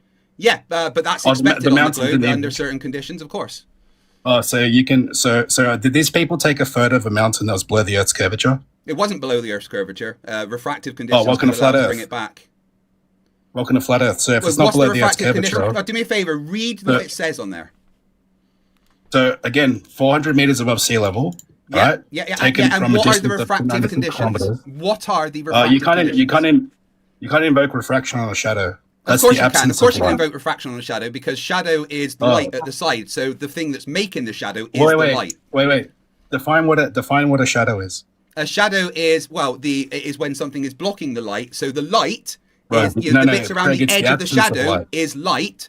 So the shadow No, it's isn't the absence there of light. unless there's light. So the shadow, the boundary of the shadow will also be refracted. So a shadow is the absence of light. Can you and refract it's the not the absence of light? absence. Yeah, you can absolutely refract the boundary of it. 100%, yes. Okay, so on screen, did these people take a photo of a mountain that was below the Earth's curvature, 116 but meters? what were the refractive conditions? Because refractive conditions. You can't explain- invoke. So, regardless of refraction, I'm asking you. I'm Not giving it regardless to of you. refraction. Refraction can make that happen. It's not flat Earth Right, evidence. I'm giving refraction it is a to thing. you. I'm giving it to you. And I've did these debunked it people with take a refraction. mountain? Yep. So did these people take a photo of a mountain that's below the Earth's curve? And refraction helped, yes. So this But mountain's refraction below is the a Earth's thing. curvature of this photo. So this It's- photo, they took refraction of the is a mountain. thing. So refraction can make that happen on a globe Earth. I know. So the refraction works on light, correct? But yeah, and a shadow is created because of light, yes. So not the absence of light then. Yeah, a shadow is created because of light, yes. Yeah. So, but it's the absence of light, correct? Yeah, but you cannot have a shadow without light. Yeah, but so therefore, yeah, if the but, light is Craig- refracting, what makes the Yeah, shadow, but- which is the light boundary, is so also the guy that- refracting. wait, so wait, if so there's let a me get this shadow, straight. there's light. Therefore, there's refraction. So let me get this straight. The Everything guy that you said- see, everything that you see, is refracted. Yeah. Oh, really? So this here, right? Is this ball actually in my hand or is it refracted? Well, it's still in your hand, but we're seeing it refracted. Is it refracted? Yes. So this is refracted. Yes, everything's refracted. So- Because so this- the so this light is ball's traveling not through actually- a medium. so- Is the light so this traveling ball's through a not actually medium of there. varying density? Yes or no? So this ball's not actually there. It's refracted. Well, there's light traveling, and there will be slight refraction. So this ball, is it in the position it's in or is it not? It's going to be extremely close to there because the refraction will be Oh, okay. extremely minimal, of course. Oh, so But can you the define longer what the longer refraction the is, please? distance, the more the refraction. Shadows are absolutely refracted because they are a consequence of light. Shadows of the absence of light. Yeah, and shadows get Correct. refracted. Yes. So the absence of light gets refracted. Yes. You're a genius. You're a genius, Craig. Oh, I am. Yes, you're right. Thank you. Can for you that. can I you define appreciate what it. refraction is? Can you please for the audience define what refraction is, please? Yeah, it's when light travels through a medium and changes position, and shadow is the boundary of light. So not the absence of light. So the Yeah, light. not the shadows are absence of created light. by light and therefore refract. So- Everything that you so see, the light every refracts. single thing that you see is refracted. Right. So the absence of light doesn't refract. The light Yes, does. it does because Correct? it is created Oh, it by the does. boundary of the light. The shadow, the boundary Okay, of it, so- the thing that is the light, is being refracted. So the So shape, can I please the get- shape that is being created is refracted. Yes. So this mountain again. You haven't answered it. Did they take a photo of a mountain that's below the Earth's curvature? Thanks to refraction. Okay, yeah, you're a complete genius. So the guy that says there's no flat Earth evidence is now saying that this mountain's below the Earth curvature, guys. It's not flat Earth evidence. That Is that matches correct? what the globe says with refraction. Oh, it matches. No, Yes. so it matches it, right? Yeah, because of So they refraction. took. Yes. So this mountain's not there. So let's look at the time lapse of this actual. Here's the thing: shadows are due to light, Yeah. which refracts. Due to light. Okay. So this is the actual post of that mountain, right? This is the same article, same observation. Now let's see the actual. It's a time lapse, and they just took a still frame from it. So are you telling me that this mountain they took a time lapse of that mountain? That mountain right there, is that below the curve, Craig? Thanks to refraction, you can see it though.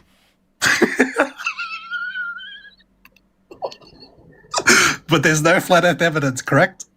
There's no flat Earth evidence, no, because that matches the globe. Right. Because that's below the curve. There's no flat Earth evidence. Yeah, that's but below the curve. refraction can bring it up. Yes, Yeah, so that's below the curve. but refraction That can bring matches it the up globe. above the curve for you to see. Yes. So if we're at a park, Craig, right, and you walk away over and behind a hill, can I see you? Depends on the refractive conditions. So if you duck behind a hill and you're physically obscured, can I see you? Depends on the refractive conditions. So I can see you around a corner. Correct. It depends on the refractive conditions. Right. So when kids play hide and seek, do they have to take refraction into account? Well, no, because it would be minimal. I'd be minimal. So kids going behind a hill can't see each other, but I can see you behind a hill. Okay, so the boundary of a shadow isn't refracted. The light at the edge of it is, and the shadow just follows whatever the light is doing. Right. Right. So if you go behind a hill, can I see you? It depends on the refractive conditions.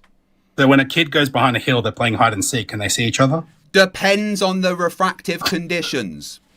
So your answer is yes. Kids need to take refraction into account. Do you not have ears that work? It depends on the refractive conditions. It depends. Now, in that photo, what are the refractive conditions?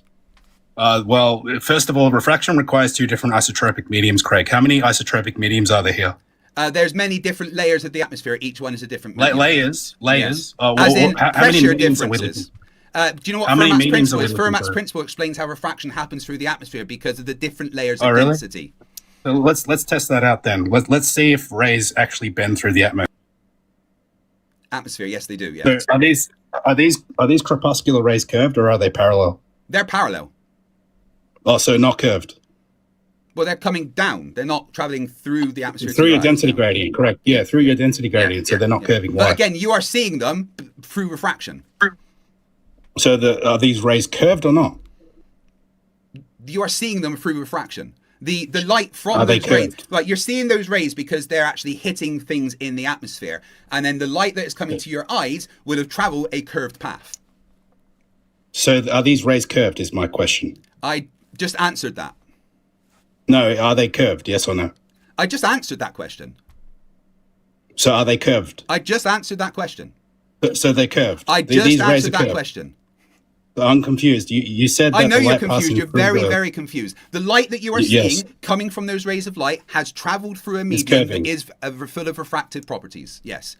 Any medium of varying densities has refractive properties. Does the atmosphere have refractive properties? Yes or no? No, refraction requires two different isotropic mediums. So you are saying that a medium of varying densities, like the atmosphere, has no refractive properties. Is that what you're saying? Correct. So on screen, right, this is what refraction is, Snell's law. Yep. So the relationship between the light passing between... Can I finish? Fermat's principle is the same as Snell's law, but it requires two different isotropic mediums. Guys, apparently Snell's law is the same as Fermat's principle. Principle in Atmos. Are these rays curving? Atmosphere. Yeah, are these rays curving through it? It's traveling through a medium where the rays of light coming to your eyes would have curved, yes. So, but why are they straight then? They look straight, come down from the line. So they look straight, but they curve. They look straight coming down from the sky, but the light coming to your eyes would have traveled through a refractive medium. So these rays are curved, but they look straight. Is that what you're telling me? I'm saying the rays of light coming to your eyes, which is coming off of the bits of dust in the atmosphere that is making those crepuscular rays, the light coming off of those to your eyes has traveled a curved path. So why are they straight then? The light coming off of them to your eyes, you can still see straight things because each bit of dust that the crepuscular rays is hitting. I think you're stuttering. It's stuttering, Craig. Each bit of dust that the rays of light are hitting would have traveled to your eyes. You can look at a straight pole. You can look at a pole that is straight, right? But the light coming from that pole has traveled through a medium which has made the light curve. Okay, so these rays, they're not curving, correct? They are curving, yes. Okay, where can you show me where this ray's curving, please? Right there. Right there. So wait, do the sun rays come in parallel to the Earth? Yeah. Are parallel rays curved? When they get into the atmosphere, they will travel a curved path. But they're straight on the image, right? They look straight, but to get to the camera, they look straight, but they're curved. To get through to get from the where they look straight, but they're curved. To get where they're traveling from the bits of dust. Right. Where they're traveling from is curving, but they're straight. It's traveled through a curved medium. That's why you would see them at different distances. The curved medium, right? Yeah, the curved medium, but they're straight. Yes. Well done. Okay. So the guy that said there's no mountains are below the Earth's curvature. Is that the final answer? Yes. You gonna lock it in? Yeah. Oh well, okay. So, do you know what Fermat's principle is then, and how it explains Yes. everything? Oh yeah. It explains Define how Fermat's these rays are principle curved. That I said curved, but they're straight. Yeah, explains that perfectly.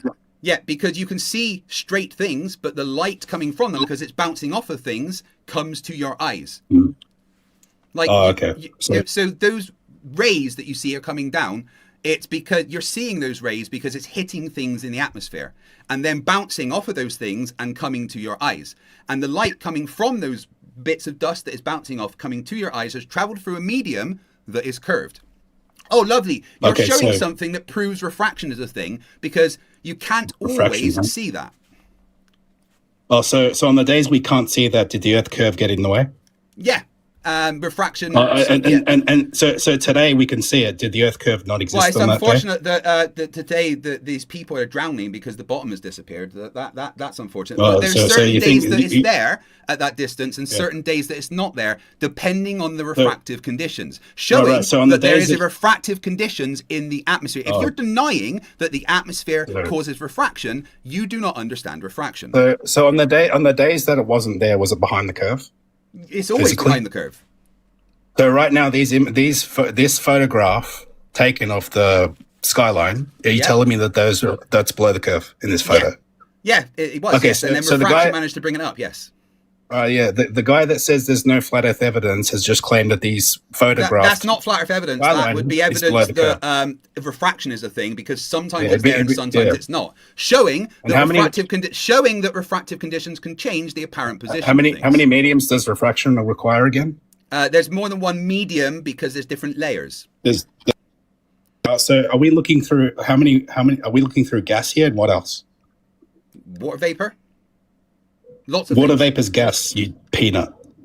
Water droplets, sorry, rather than vapor. Droplets. Is it raining? Is it raining today? Was it raining in the image? It could be. It could be. Do you know what the weather conditions were when that photo was taken? Do you know what the refractive conditions were? Do you know what the refractive conditions were? Do you know what the refractive conditions were? Yes or no? You're melting, Craig. Do you know? I'm asking you a question. Do you know what the refractive conditions were? Yes. No, refraction doesn't apply to the atmosphere. It's one. Yes, it's one it absolutely does. If medium. you say that the atmosphere doesn't have refraction, you need to explain why sometimes you can see Chicago and sometimes you can't because of refraction.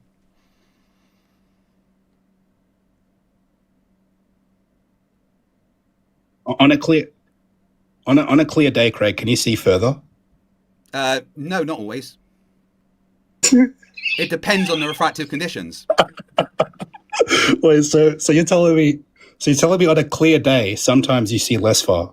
Sometimes, yeah. Depends on the refractive conditions. Oh, wow. Craig, are you getting paid to look this stupid? I'm not the one that looks stupid, because you're the one that said that there's no such thing as refraction in the atmosphere. No, that's not what I said. That's a straw man. I said you literally just said that refraction. Refraction doesn't apply to the atmosphere. Those were your words. Yeah, it's one anisotropic medium, correct? Yeah. Yeah. Again, the atmosphere is layers of density and pressure and temperature, and those things cause refractive conditions. No, gases don't layer out, Craig.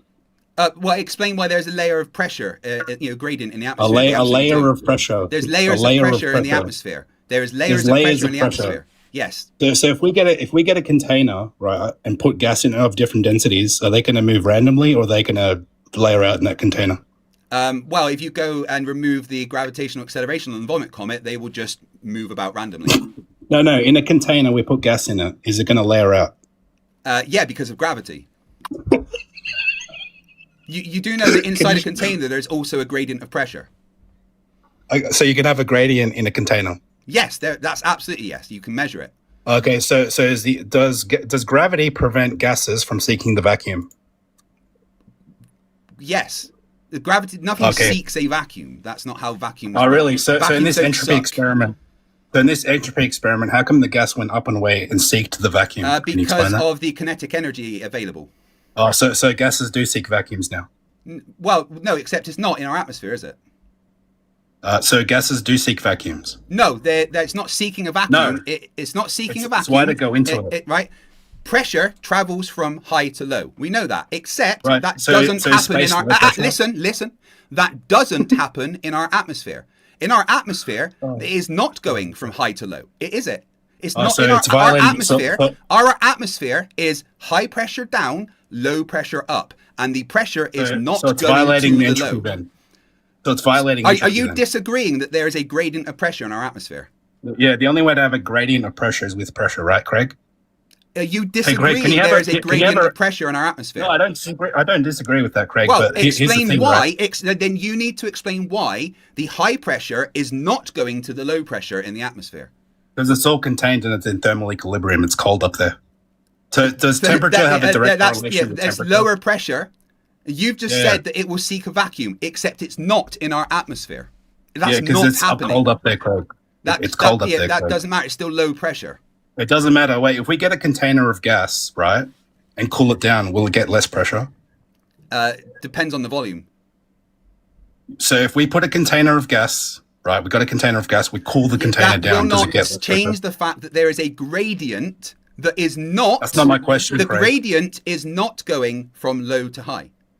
It's not. That's not my question, Craig. It's high to low. It's not you're happening. asking why there's a pressure gradient. It is not correct? happening because of gravity. It's There not is happening. a gradient. Because It's not gravity. going. The pressure is not equalizing, like you've just shown. The only reason that pressure because it's in equalizes. equilibrium. The only reason that in that vial, the reason why that pressure equalized was because there was kinetic energy available for the gas to expand. Right? There is kinetic energy. There is kinetic energy available on Earth, except the gas is not equalizing. Right now, there is not a massive difference in temperature between 10 feet and 20 feet, right? Except there is still a gradient of pressure between 10 feet and 20 feet. That is so here, let me just show you what the NOAA.gov says about the atmosphere, right? So it says that the only two ways to lower or increase pressure is by adding molecules to the container, or by decreasing or increasing heat. Do you agree with that? When there's no other forces involved. Gravity creates a force that is making the gradient. Gravity is not a force in your paradigm. It's the bending. Gravity creates a force. I didn't say it is a force. I said it creates a force. And what force does that create? The force of gravity. But gravity's not a force. It's the bending warping the force of gravity is what is created. It's not a force. Gravity. Yeah, it creates you said a force. It's not correct. a force. Yeah, it creates a force. Correct. So gravity is not a force, but it creates a force. Yes. Wow. Okay. So are you confused as to why we have a pressure gradient in the atmosphere? No, I know why. It's because there's gravity. So gravity gets exponentially weaker as you go higher, correct? Absolutely, because Fg equals gm1 m2 over r squared. And what's the pressure on top of Mount Everest? It's like about 5 psi, right? Yeah, thanks to gravity. Yeah. And that'd be about 1/3 because gravity's weaker, correct? Yeah, basically. Okay. So if I go weigh myself on Mount Everest, am I going to weigh 1/3 of what I weighed at sea level? No, that's not. It's not a direct so ratio gravity to didn't mass get weaker. like that. Gravity you would weigh slightly less, but you wouldn't weigh a third less. Oh, can you show me evidence for that, please? The gravity changes based on where you are. Yeah. All right. So the pressure Critical Think actually did the experiment in Antarctica at different sea levels and different places and different latitudes, showing that your weight changes based on where you are on Earth because of gravitational acceleration. Oh, okay. So gravity is exponentially weaker on top of Mount Everest. That the pressure is 1/3 of what it is at sea level. Yeah. Correct. Yeah. So is gravity 1/3 weaker up there? No. They don't have to be. That's not how the ratios don't work like that. All right. The way you would calculate it is it's using the formula Fg equals gm1 m2 over r squared. So you can take the mass of the atmosphere, you can take the mass of the Earth. So if you take a volume of the air around at the top of Mount Everest, and then you calculate the mass in that volume, and then you compare it to the mass of the Earth, you can do Fg equals gm1 m2 over r squared, and you can calculate exactly how much pressure and weight there should be. You can also do the same. Take your fat ass and measure your mass at the top of Mount Everest, and do the same calculation. And I wouldn't weigh less because gravity's weaker. Exactly. And I wouldn't weigh But less. it'd be very slight because your mass is a lot more than the Earth. Slight, yes. Okay, so m1 times m2 over r squared, correct?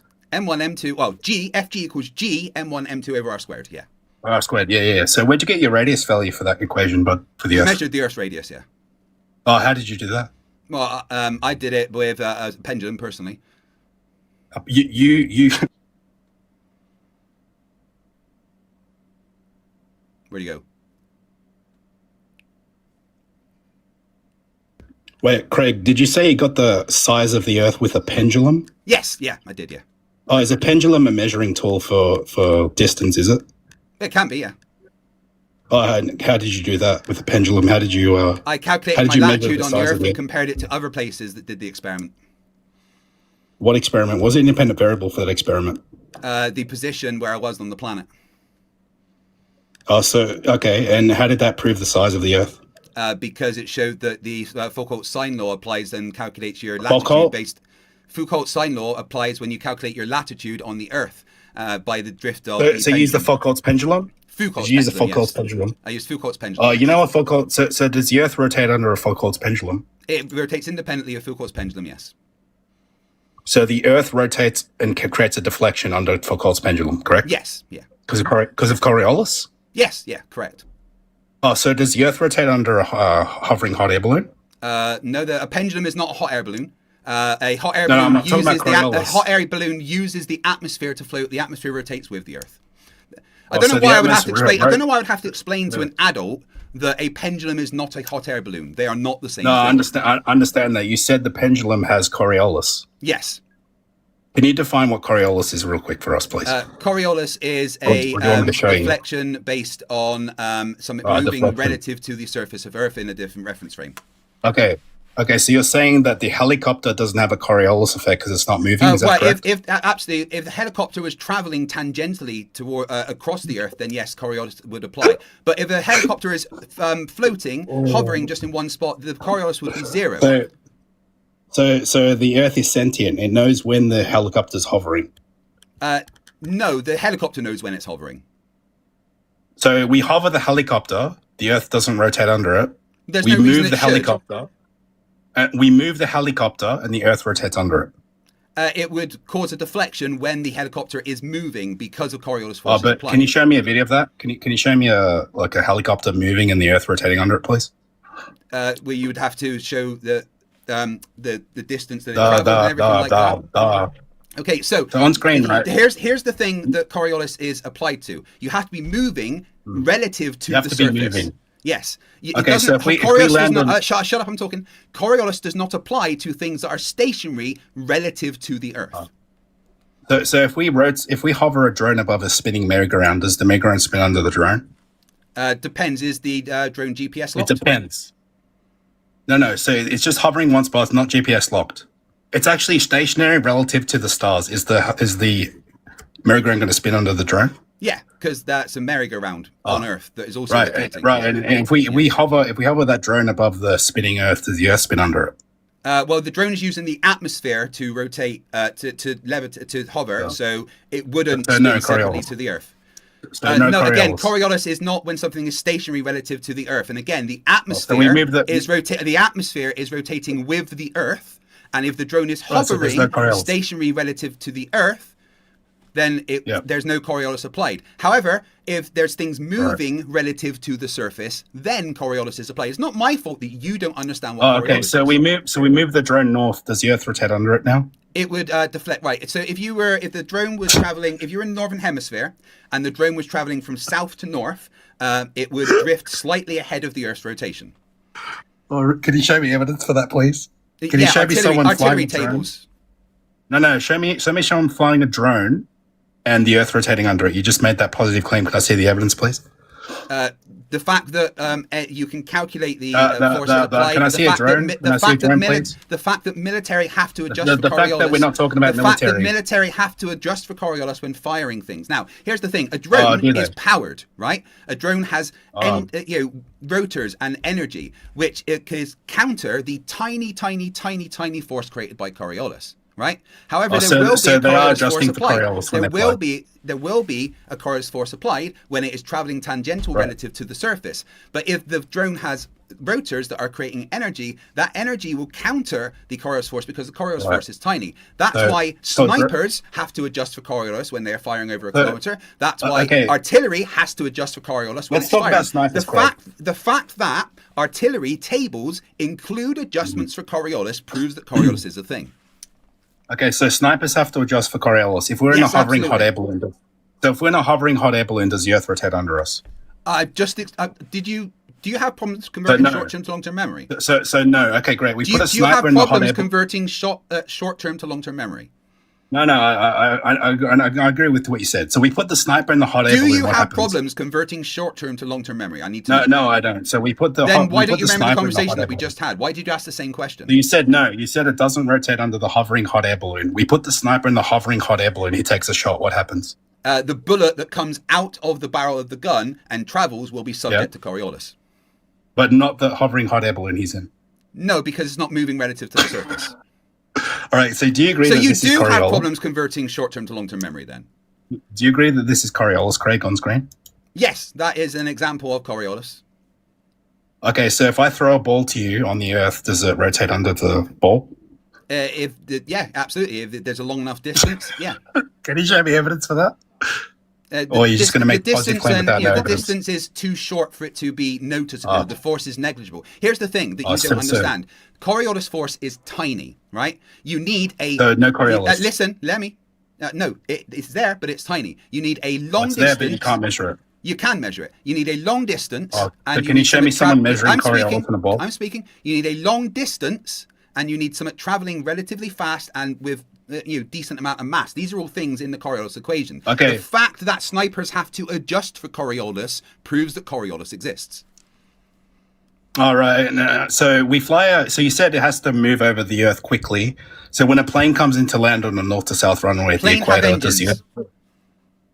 so they adjust for Coriolis, do they? Well, the engines counter the Coriolis force because the Coriolis force is so tiny. The pilot, do they adjust for Coriolis? Do No, they? because the forces, winds no. and everything is much. The fact that it's powered means that it can just counter the Coriolis force that is tiny. When something isn't powered, like artillery or Coriolis. bullets, there is Coriolis applied. Now, All of right, course, I'll give there you- is Coriolis applied to anything that is moving, but when it's so tiny, the Coriolis force is so tiny that things like that you can't engines measure it. counter that. Really? You can measure it. That's why when there is no okay. forces applied, there's no other energy, there's no engines, the Coriolis is even more noticeable. Right, I'll give you an unpowered example. If I let go of a helium balloon, does the Earth rotate under it? Is it moving tangentially relative to the surface?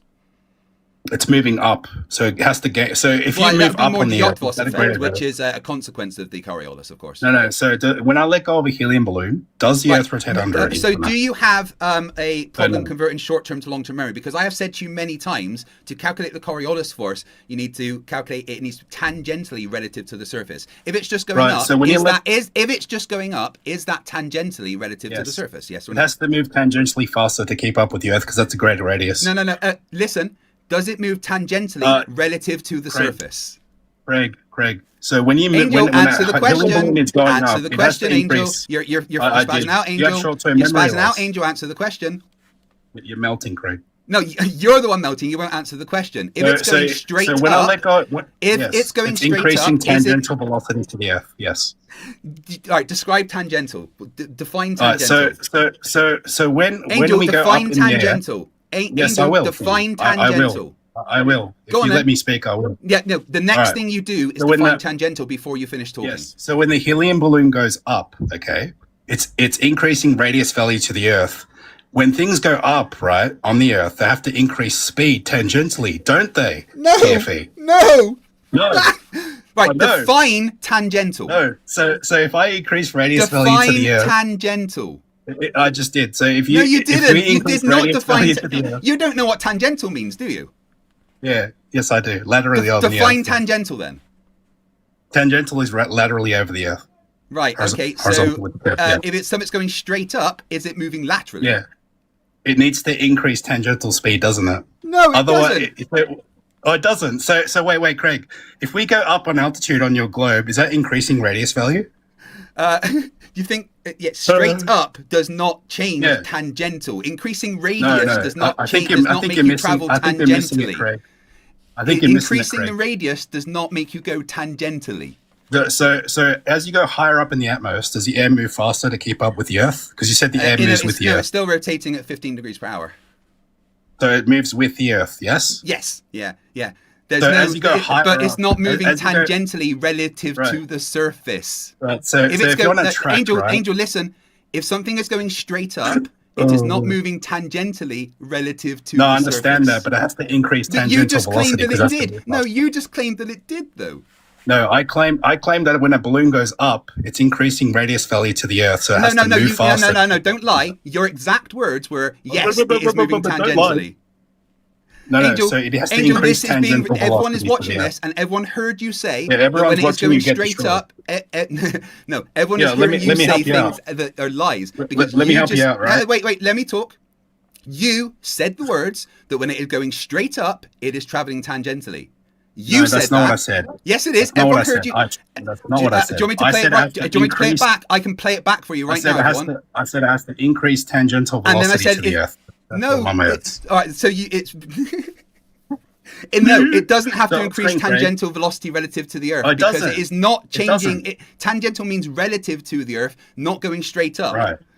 Relative when to we the so look at surface, this moving track, right? relative to look the at surface. Look at this track, Craig. If you're on the edge of this track on the last lane on the Goodness me. outside, do you have to travel faster to go around the track to keep up with the speed, or yes or no? If you're on the outside lane, do you have to travel faster to keep up? Yes. Okay. So if you go up in altitude on your globe religion, do you have to increase speed to keep up with the Earth? No. It's all rotating at the same speed at 15 degrees per hour. So as you go higher up, Right. does the air move faster If and you faster? go up, directly up, you are not moving tangentially. I know that, Craig. But you said that you are. You just said you have No, to increase your no. tangential speed, but Yes. that's relative Yes. to the Like- Earth. like when Right. you're on the outside Maybe I landing, need you to have to move clarify. faster. Maybe I need to clarify. You need to be moving tangentially relative to the surface for Coriolis to be applied.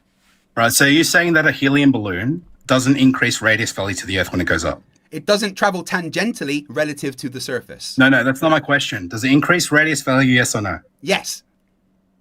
Okay. And as you go higher up in the atmos, does the air have to move faster to keep up with the Earth? Of course, it would move. Oh, of with, course. Right. In a So when I circle let go of the faster, helium balloon, but it is not moving tangentially relative to the Right. surface. So you agreed. So you agreed with relative me, to the finally. surface. Relative. So you finally agreed with me. Listen. Relative, Yeah, relative. to the surface. Yeah, I heard you the first 3 times. So that Yeah, yeah. means So that when there we let is go of no the helium balloon- tangential speed relative to the surface. To have Coriolis Right. applied, you have to have tangential speed relative to the surface. So you That agreed doesn't with mean me, that- it has that to doesn't move mean that- faster. that's not relative to the surface. It's Oh, staying so when we the let go of same a helium balloon, place it's not as relative as to the surface? No, it's not moving tangentially relative to the surface. I understand that. We've gone past that, Craig. So there we wouldn't get be that now. Coriolis applied. So the Earth doesn't rotate under a helium balloon. No No, Coriolis. of course because the helium balloon is not traveling tangentially relative to the surface. Right. So we're in a hot air balloon. It's moving north. Does the Earth Oh rotate my under god, it? this is absolutely classic, guys. This is one of it's the hilarious. best things that's ever happened. I cannot wait. I'm to getting make great videos on clips this. here. I'm Oh getting yeah, great no, I clips really here. hope that you make clips because that will make me make even I more clips. definitely will. So I definitely will. I just want you to clarify. Do you think that if a helium balloon is gaining altitude, I've already answered it is, the question. it is Did you forget what I increasing, said it already? is increasing tangential I already velocity answered the relative to question. the surface? I already answered the question. Okay. Did you forget now, already? here's the Craig? thing. It is moving tangentially faster, but not relative to the Oh, surface. it is now. So when I said it was, Listen. It is moving tangentially faster, but not relative to right. the So surface. I was correct then. Listen, So this no, you whole weren't. time, Listen, when you said I was wrong, listen, I was correct. Listen to the words I am saying. So I It was is correct not the whole moving time. tangentially relative to the surface, and that is when Coriolis is applied. Is your Right. head moving faster than your feet, Craig, on the Earth? Not relative to the surface. So your head is a greater radius value to your feet, then? Yes. Yes, but my head is not moving Yes, faster but- than my feet relative Oh, to it's the not. surface.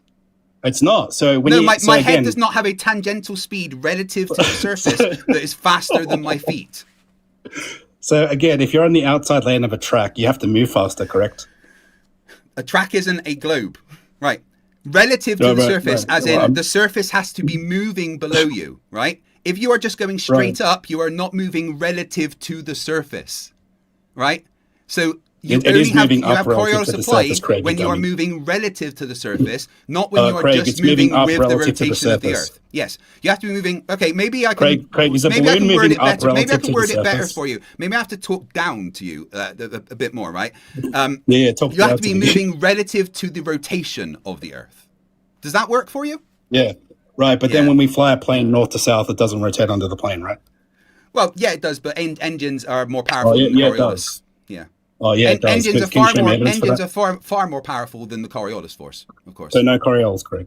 Yes, there is Coriolis because that's why. Yeah, yes, there is, but That's there why. isn't. That's why artillery and things that aren't powered when they're traveling relative to the Yeah, surface like a helium have a balloon that deflection. doesn't rotate under it.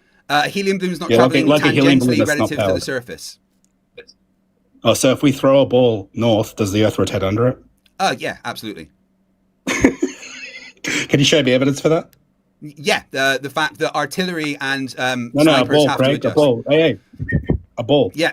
A ball is a unpowered projectile. Okay. Right, Now, which a you ball, said would have a a Coriolis. ball is unless you're Superman, which you're not. You're a chubby dumbass.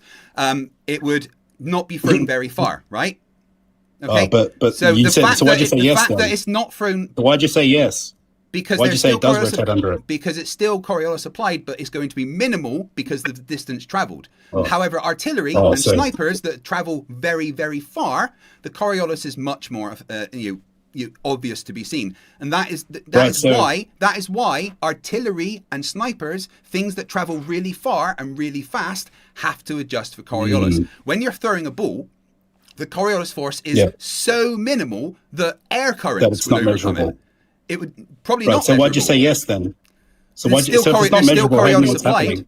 because there's still. But if it's not Coriolis measurable, how do you know what's happening? because all things that are moving tangentially relative to the surface have Coriolis applied. Right. So if which you is can't measure that, how do you know the Earth which is is rotating under proven it? by the fact that artillery and snipers have to adjust for Coriolis. Okay, show me artillery being fired and the Earth rotating under it, please. The tables that military have to use show Yeah, that. I don't care about tables. Show me the evidence. Yeah, the tables are the evidence. No, that's great. Show me someone firing. So you realize that if a cannonball is fired north, you're telling me the Earth's going to rotate under it. Can you show me evidence for that? Yeah, the artillery tables. That would Yeah, be show me someone so firing actually, it. And the Earth and, rotating right, under it. let me see if you understand what Coriolis is. Right, I'm going to ask you a very simple question. Right? It's the apparent deflection of an object in a rotating system. No. Hold on. I'm going to see if you Which you've understand currently what denied Coriolis is like on 10 Earth. times. I'm going to see if you understand what Coriolis is on Earth and how it works. Okay. So I'm going to ask I've you a just question. defined it for you. Please don't interrupt me. Let me ask the question and then see if you can answer. Okay. So if I have a cannonball and I'm north of the equator, right, and I am firing the cannonball north. Okay.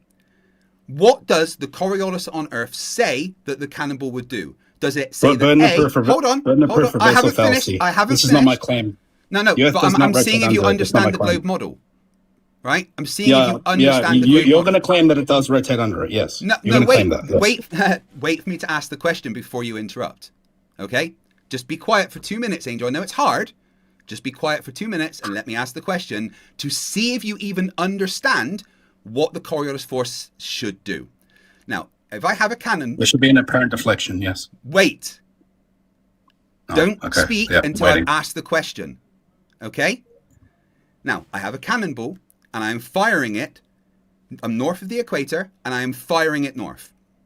Does the Coriolis force say that the Earth would rotate ahead of the ball or that the ball would rotate ahead of the Earth? Which does the Coriolis force say? If the Earth was rotating, yes, there'd be a deflection. Which way? Would the cannonball, Depends if which you're way the Earth firing is north, rotating. if you're firing the ball north in the northern hemisphere, the It deflects Coriolis... to the left. No, that's not what Coriolis says would happen. It would deflect to the right, ahead of the Earth's rotation. Oh, sorry. Right, okay, right. So is that what happens in reality, Craig, when they fire Yes. a cannonball? Yes, that's Can why you show me artillery evidence have... for that, please? Yeah, the artillery tables for firing things. Yeah, show me evidence for someone firing it. Let's see a video of it. You can look at any video of it firing and the tables that they use. Right. So we're going to see someone firing a projectile, and the Earth's going to rotate under. We're going to see that. Well, you would see a deflection to ahead of the Earth's rotation. Oh yeah, let's see it then. Well, let's see it. Well, just look at any artillery table and the fact that that's Yeah, what let's see they it. use to This fire. is your evidence. This is your positive claim. Let's see the evidence. The artillery You said it tables happened. are my evidence. No, artillery table was words on a paper. Can you show me the evidence of a video of the Earth rotating under. Experiments don't have to be on video. We're not talking about experiments. Yeah. This is just an observation of an artillery the shell going over. observation is that anyone that fires artillery adjusts for Coriolis according to the show me a video of that, please. Yep, show me a video, but you can't I'll just prove show it. you the artillery tables. No, I want to see a video of the artillery shell We'll go and having find one deflection then. on the Earth. No, that's your claim. I claim it doesn't happen, Craig. And you know Well, then it doesn't happen. why do they adjust for it then? Why do they? Yeah. Why do they, Craig? Because Coriolis is a thing. But I've given you 10 examples of Coriolis that you've denied and said the Earth Well, moves no, with the Earth. you've been wrong about what Amateur Coriolis system. is. That's what you've done. You even said that it No, would no, go the I opposite said- I way showed to it what on it actually screen. would, showing that you don't understand what Coriolis is. You agree that this is Coriolis, correct? Okay, so let me ask you another question. I'm testing if you understand what Coriolis is on Earth. Why? It's on screen. Why would the ball deflect ahead of the Earth's rotation, firing north? Because the Earth spun under it. No. And that doesn't happen in reality, Craig. I'm still waiting on the video for that. That's not the reason. Try again. No. Yeah. So did this Again, rotate under the ball? Listen, the ball that Hey, goes. Craig, did that the rotate ball, under the ball? Listen, the artillery goes It's rotate ahead. under the ball. Listen, it goes That's ahead great, Craig. of the Earth's rotation. Ahead of it. Great. So it spins so faster. did this- It goes faster than the No, Earth's that's rotation. globiolus, Craig. That's globiolus, Craig. That You is don't know what you're talking Coriolis is. That's what actually No, that's happens. that's globiolus. And that's why artillery have to about. adjust But you can't show for me it. evidence for that. Oh, I can. The Right, so artillery show me the tables that video. they use every time they fire artillery. Show me a video of someone firing an artillery shell and the Earth rotating under it. There should be millions of these videos if that's actually what's happening. So let's see it. It'd be out of sight before that happens. Just admit you can't. It'd be Admit out of you sight can't. before that happens. But the fact that they have Admit to you adjust can't for show it, it, Craig. a fact that Admit they you have to can't adjust show it. for it is my proof. Well, they have to. Yes. Yeah. So let's see it then. Let's see a video of it. Any video of artillery being fired is that they've used the adjustments for Coriolis. That's what's going to happen. Yep. That's great. Can you show me the video of it rotating under the Earth, please? The fact that there's Yes, rotating artillery on. tables, the you artillery keep will be saying out, that, Craig. I wanna see the out of evidence. sight before you. We get it. Before it So, happens. so we can't see the evidence of it. You just make a positive I could claim show you without the videos proof, of correct? snipers and it drifting ahead of rotation. Yeah. Yeah. Yeah, right. But But if artillery, but if artillery we put fires the- so far that it would be out of sight and you wouldn't be able to see it. But the fact that people that fire artillery adjust for Coriolis proves that it's Yeah. there. Otherwise, why would they be adjusting for it? No, they don't adjust for it, Craig. Well, they That's do. a cool story. Then That's cool why story. is it So- in the tables that they then adjust for? Well, that's a cool story. You can appeal to any book you want, bud, but it's not doesn't mean it's true. I'm not appealing to a book. I'm appealing to the military are. and the people that fire artillery. You can't show me evidence of it. You can't show me a video I of could it, can literally show you a video of a sniper showing how Coriolis makes the bullet move. you? That's great. Can we see a video of the Earth rotating under it? Yeah, you can literally see the bullet Yeah, drifting. show it. Show I it. don't have it available right this second. Could you find it? Probably. And send it to me? Yeah. Oh, okay, great. So we'll move on then. You don't have the evidence to show right now. So what I do have is the fact that artillery tables are there, and the people that fire their artillery adjust for the rotation of the Earth.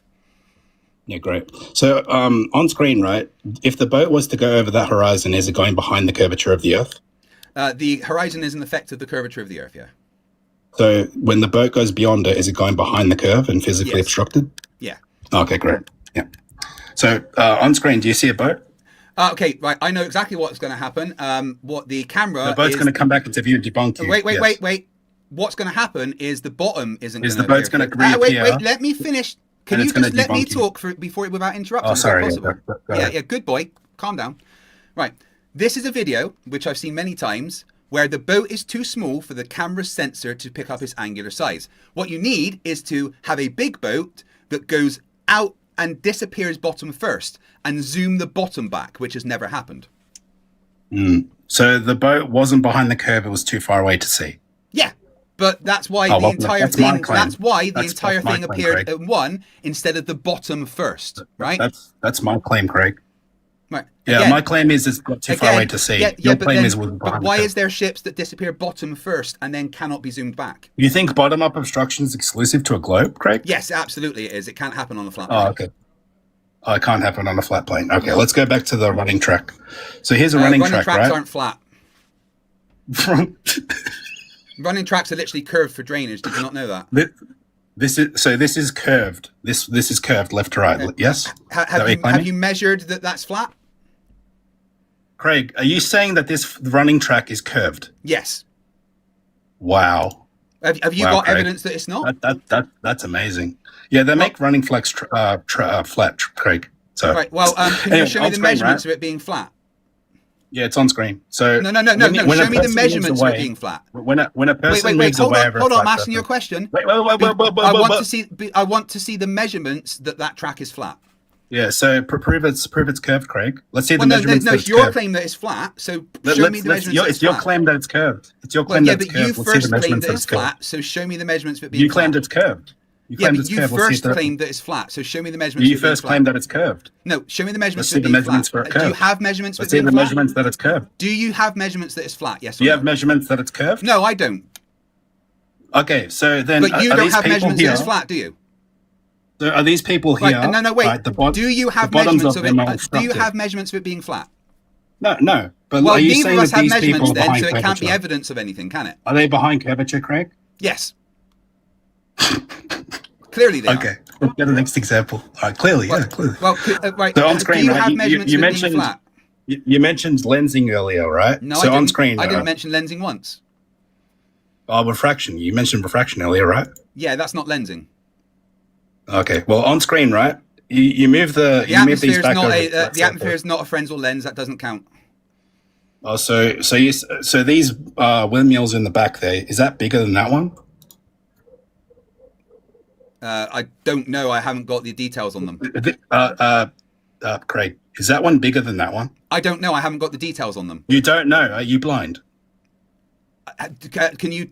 Which wind farm is that? Are you blind? Which wind Craig? farm is it? It doesn't matter. Is that one bigger than that one? I don't know. I don't have the details of it. You don't know. Are you blind? It's on screen.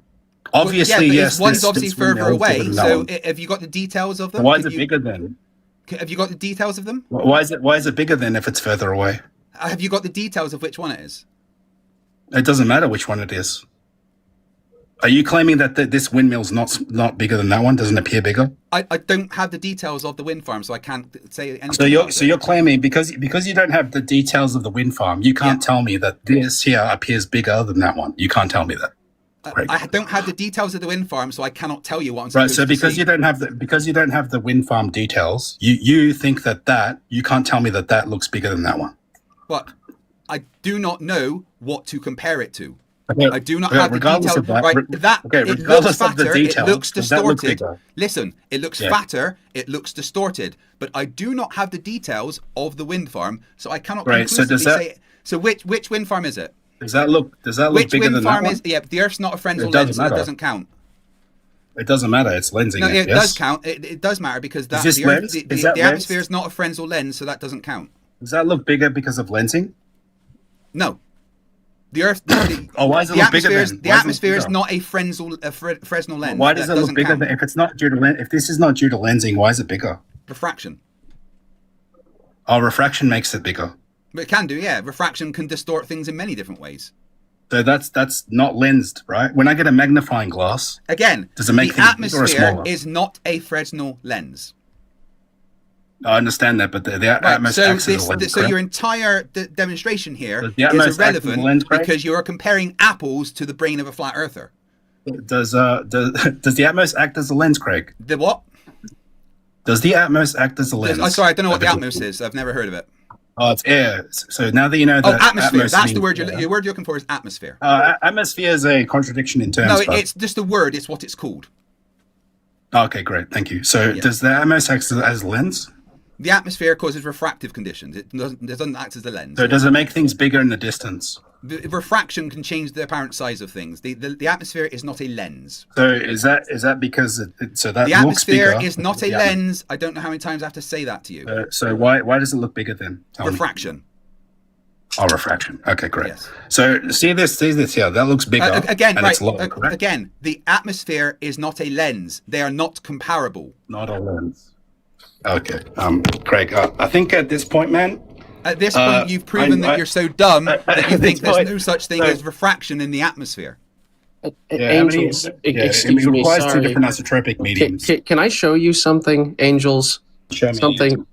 Okay. So may I Craig, have on the big screen, for a right? moment? How many mediums does this require on screen? How many mediums does Snell's That's law Snell's require? law. He was talking about Fermat's principle. shut Holy up. shit, No one you cares do about not that. listen.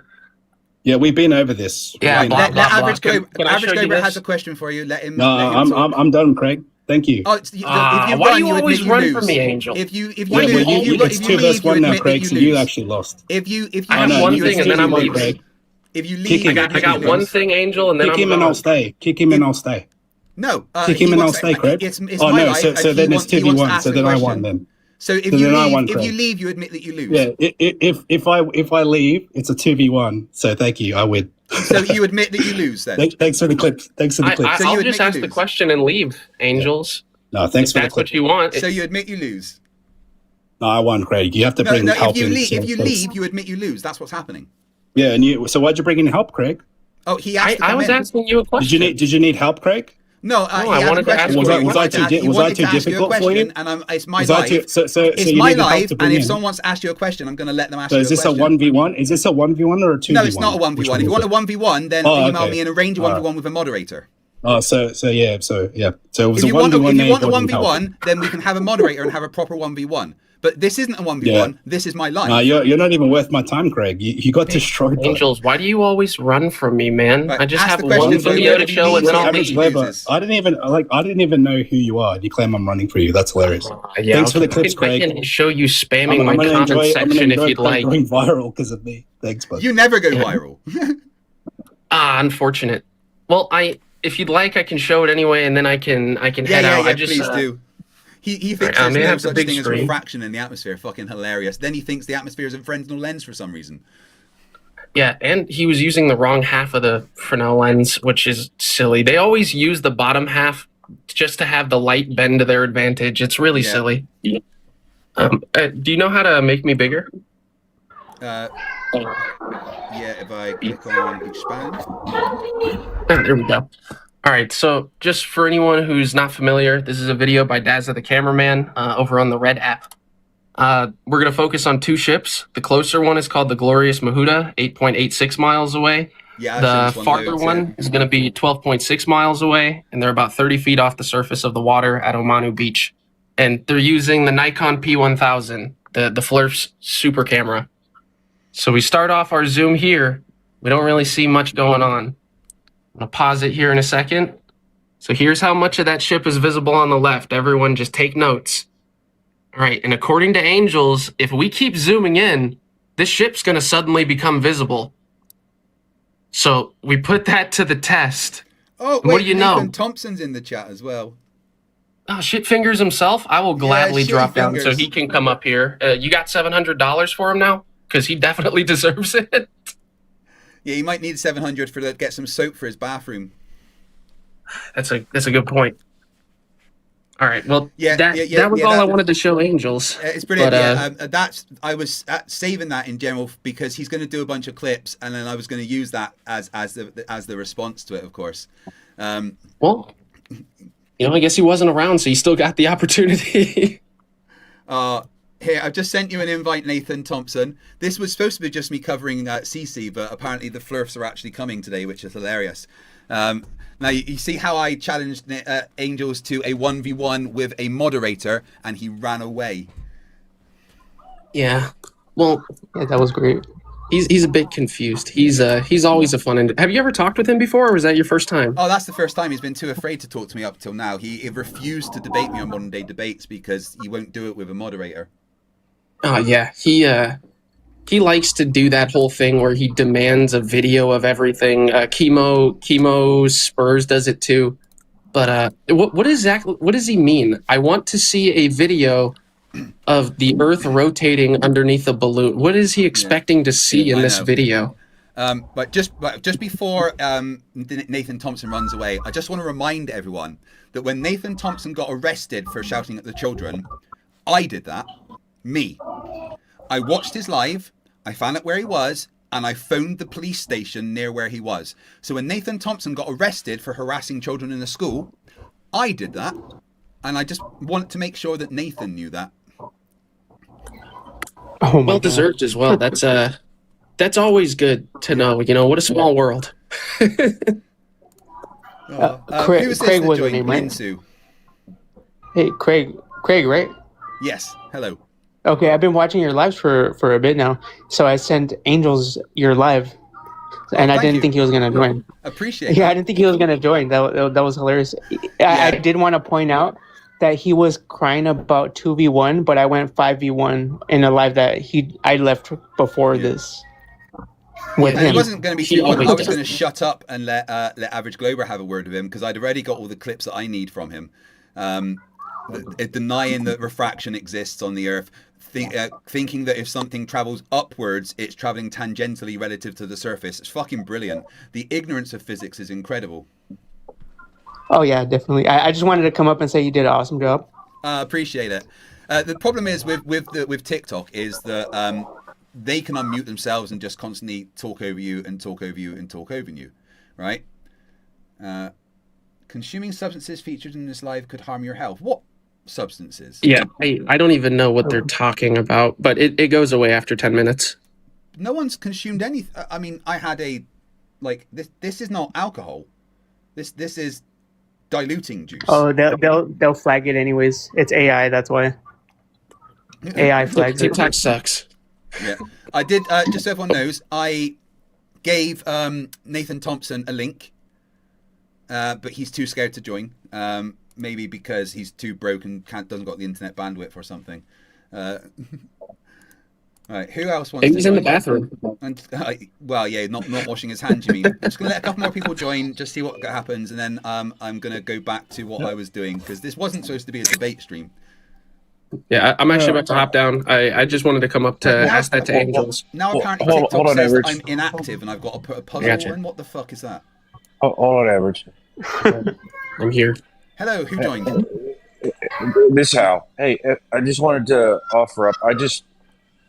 Actually, someone else found it, and then I'm sharing it.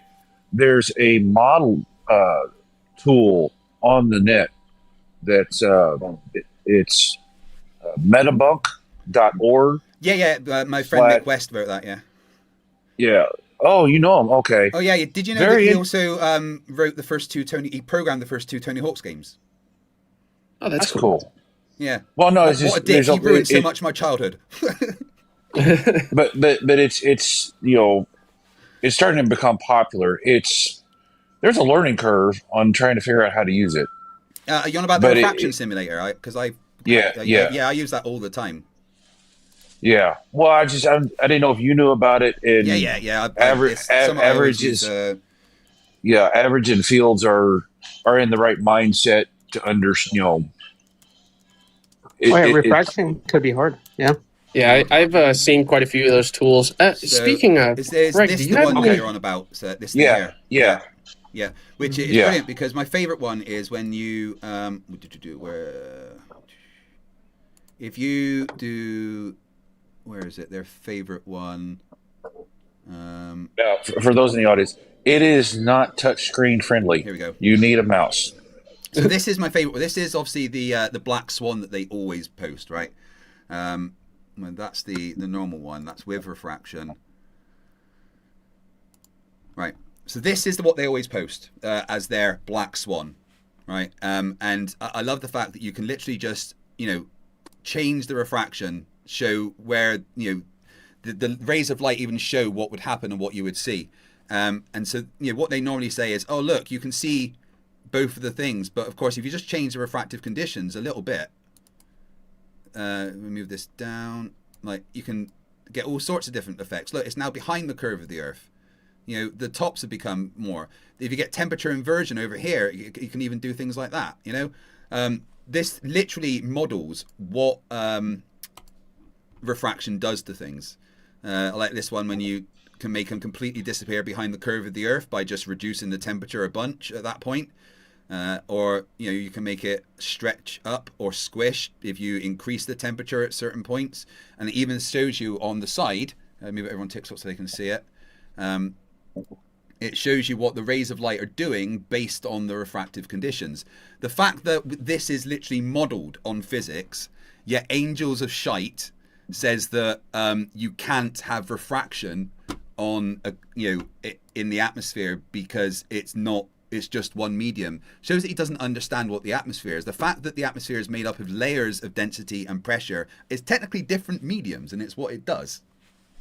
It's because he's a dingus and he looks at Snell's law And he's like, "Oh man, you see, it says medium 1 and medium 2. It has to be 2 different mediums." He said that Fermat's principle is the same as Snell's law.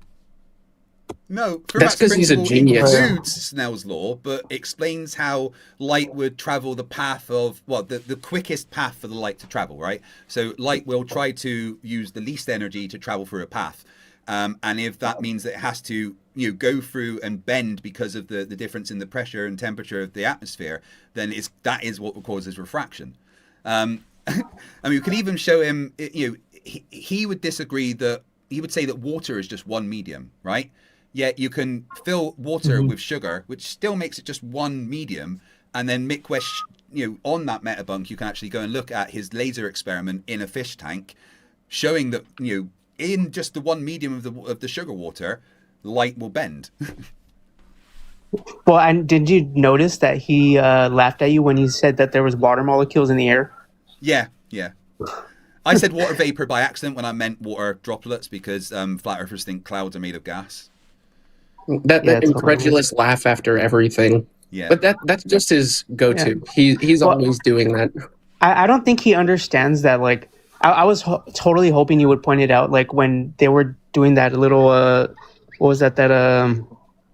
That circular, like that experiment where they were showing the Coriolis force. I was hoping you were going to say, yeah, see how fast they have to spin to see that much deflection?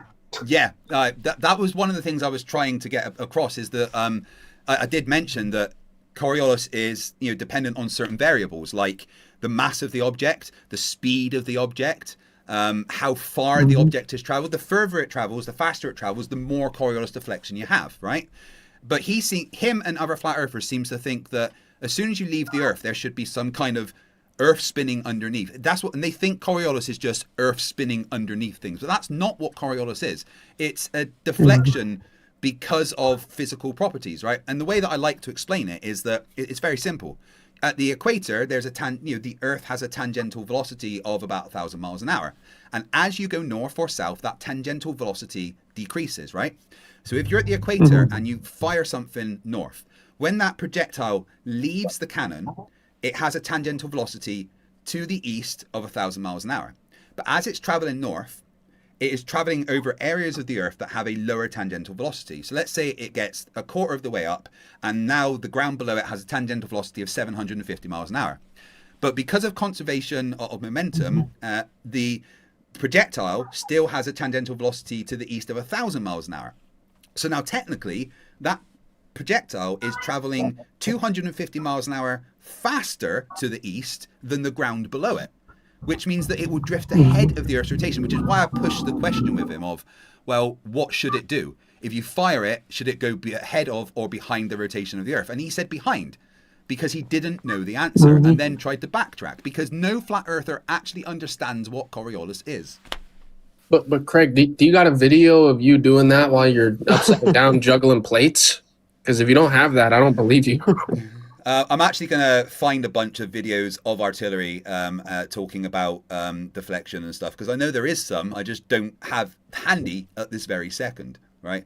But what's the guy's name? Brian Lenz or Lenz? Just try not to use a World War II training video. They're pretty cheesy. Oh, Gene Techman, another one afraid to talk to me, says, why is the curve of the Earth exponential and the drop of Polaris is not? I don't think he knows what exponential means, but the curve of the Earth is 1 degree per 69 miles. That's not exponential, that's consistent. And then the angle of Polaris changes by 1 degree every 69 miles, which would be exactly impossible if the Earth was flat. Because that would mean that the actual height of Polaris would be different depending on where you viewed it from to maintain that 1 degree per 69 miles. Meaning that there would have to be multiple Polarises. Polarisi. Yeah, Polaris Eye. I would think it would be Polaris Eye. I know. I think it's he so thinks funny. The curve of the Earth is 8 inches per square mile. That's not a curve of the Earth. Yeah. That is a that's a chord That's measurement. a drop. Yeah, it's a chord measurement or a drop from a tangent, not the curve of the Earth. The curve of the Earth is 1 degree per 69 miles. The curve of the Earth is not 8 inches per mile squared. That is a drop from a tangent or a chord measurement, not the curve of the Earth. By FTFE, I mean, this is a little bit into the math, but you can only have a function.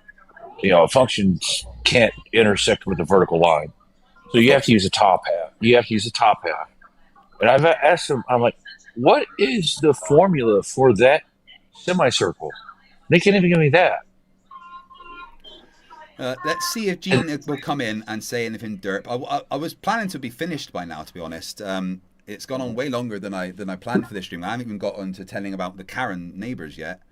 Oh, you should ask Gene about his super, what's the word I'm looking for? Savory Twitter posts. Oh my god. No way. Guy is a fucking... There he is. Oh, he has joined. Oh, and apparently he's got his microphone up his butt. All right, well, thanks for letting me up, Craig. I appreciate it. I'll see you around. See you later. Oh, Gene left very quickly. That was weird. Oh, you could drop me. It's better for your algorithm. All right, appreciate that, mate. Speak to you later. Come on, Gene. I'm here too, but thanks for letting me up. I appreciate it. Yeah, No worries. yeah. And the last thing is, okay, once you have that formula, now find the derivative, and they are lost. They don't know what a derivative is. Don't be silly. I'm going to go to. I mean, I'll listen in the cheap seat. Thank you. No, 8 inches per mile squared is not the curve of the globe. It's the drop from a tangent. The curve of the Earth is 1 degree per 6.9 miles. Come on, Gene. Come and talk to me. If Gene doesn't come, I will just tell my Karen story and then finish for tonight. Because, wow, this went off the rails.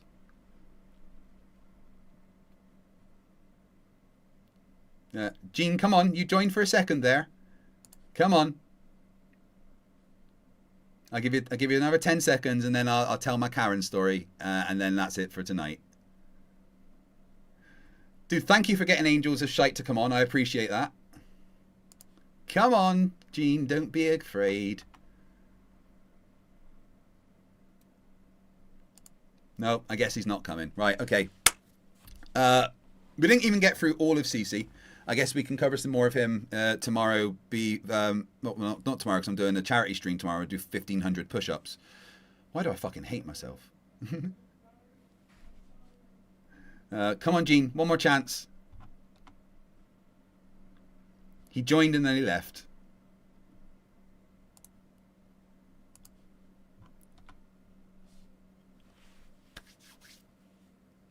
Kiwi Bush wants to know what the link to that tool I used earlier was. I'll get it up for you again.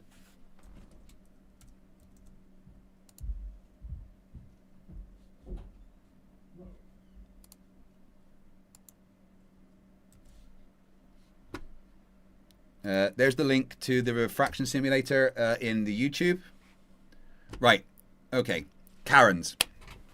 So, I had to move to this place last February when Storm Eowyn removed the roof of my home where I lived in Oakley, and I live in Kirkcaldy. And Kirkcaldy is, to quote Obi-Wan Kenobi, the most wretched hive of scum and villainy. It's a disgraceful, horrible place for the feral, nasty, shitty people that are just, a big clique of idiots. The children are feral. They don't go to school. They're, like my son couldn't go out and walk the dog without getting harassed. People would scream at you. We had shit thrown at our door by my upstairs neighbour, the junkie. He stole my wife's bike. He tried to break into my home. He tried to attack me with nunchucks. I've been threatened to be killed by a bunch of people, right? So once we were out of there, we weren't going back, right? And now I live here in Kirkcaldy. And when I got here, I explained to my neighbours that I'm a YouTuber and sometimes I stream at night. And sometimes I can be a bit loud, right? If you hear me, please, I don't want to be an issue. Let me know. And I will do my darndest to reduce the noise. I don't know if you can see everywhere. I have sound dampening panels, etc., etc. Anyway, had no problems. But my wife was like, the ones next door, everyone else seems okay, but the ones next door, they seem a bit off. Not really sure what it is, right? I should always listen to my wife because she's always fucking right. I thought they were okay. But the first kind of problem started when we got a drainage pipe coming down from the roof at the back garden, and somehow a bunch of bulbs, like grass bulbs, or had got behind there and basically grown into a bunch of grass with all these bulbs underneath it. So my wife spent ages digging out the fucking bulbs from behind the drain thing on the wall, getting rid of the mess that had grown up the wall, right? It turned out that it had ended up with a little bit of a hole in the pipe that we then had to get the council to come and fix eventually. But they started complaining about what they were calling shit water going into their garden, even though it wasn't. It was at the most grey water, from maybe sinks or from rain runoff, right? But they made such a big deal of it, coming out scrubbing their fucking floor, complaining about it constantly, even though we'd requested the council to come and fix it, but it wasn't an emergency, so they weren't going to come quick, right?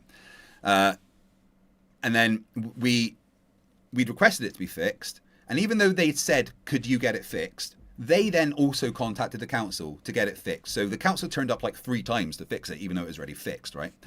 And then once that was gone, they were still complaining that there was water going into their garden. And what had happened, the flat above us, in the attic above that flat, there was an old boiler that's disused that had an overflow valve, which was not working.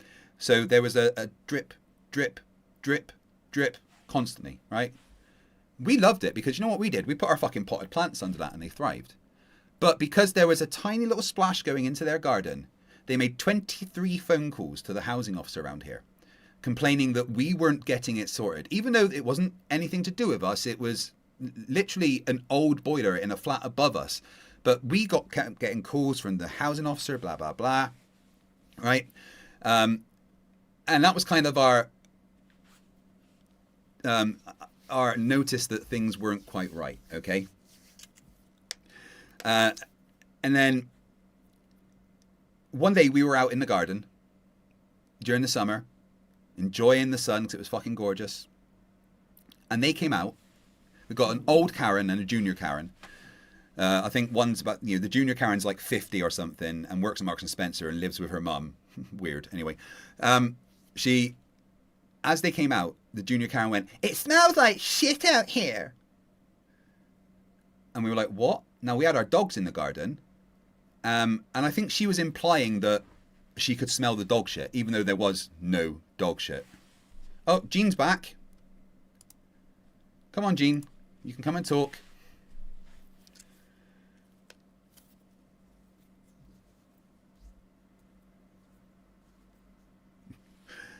So anyway, I'm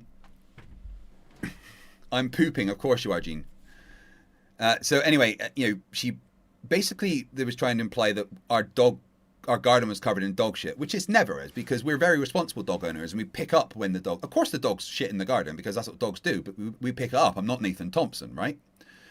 And then they kind of made a bit of an issue of that and started giving us evil looks and stuff, and it was like clear, okay, there's starting to be Karens here, right?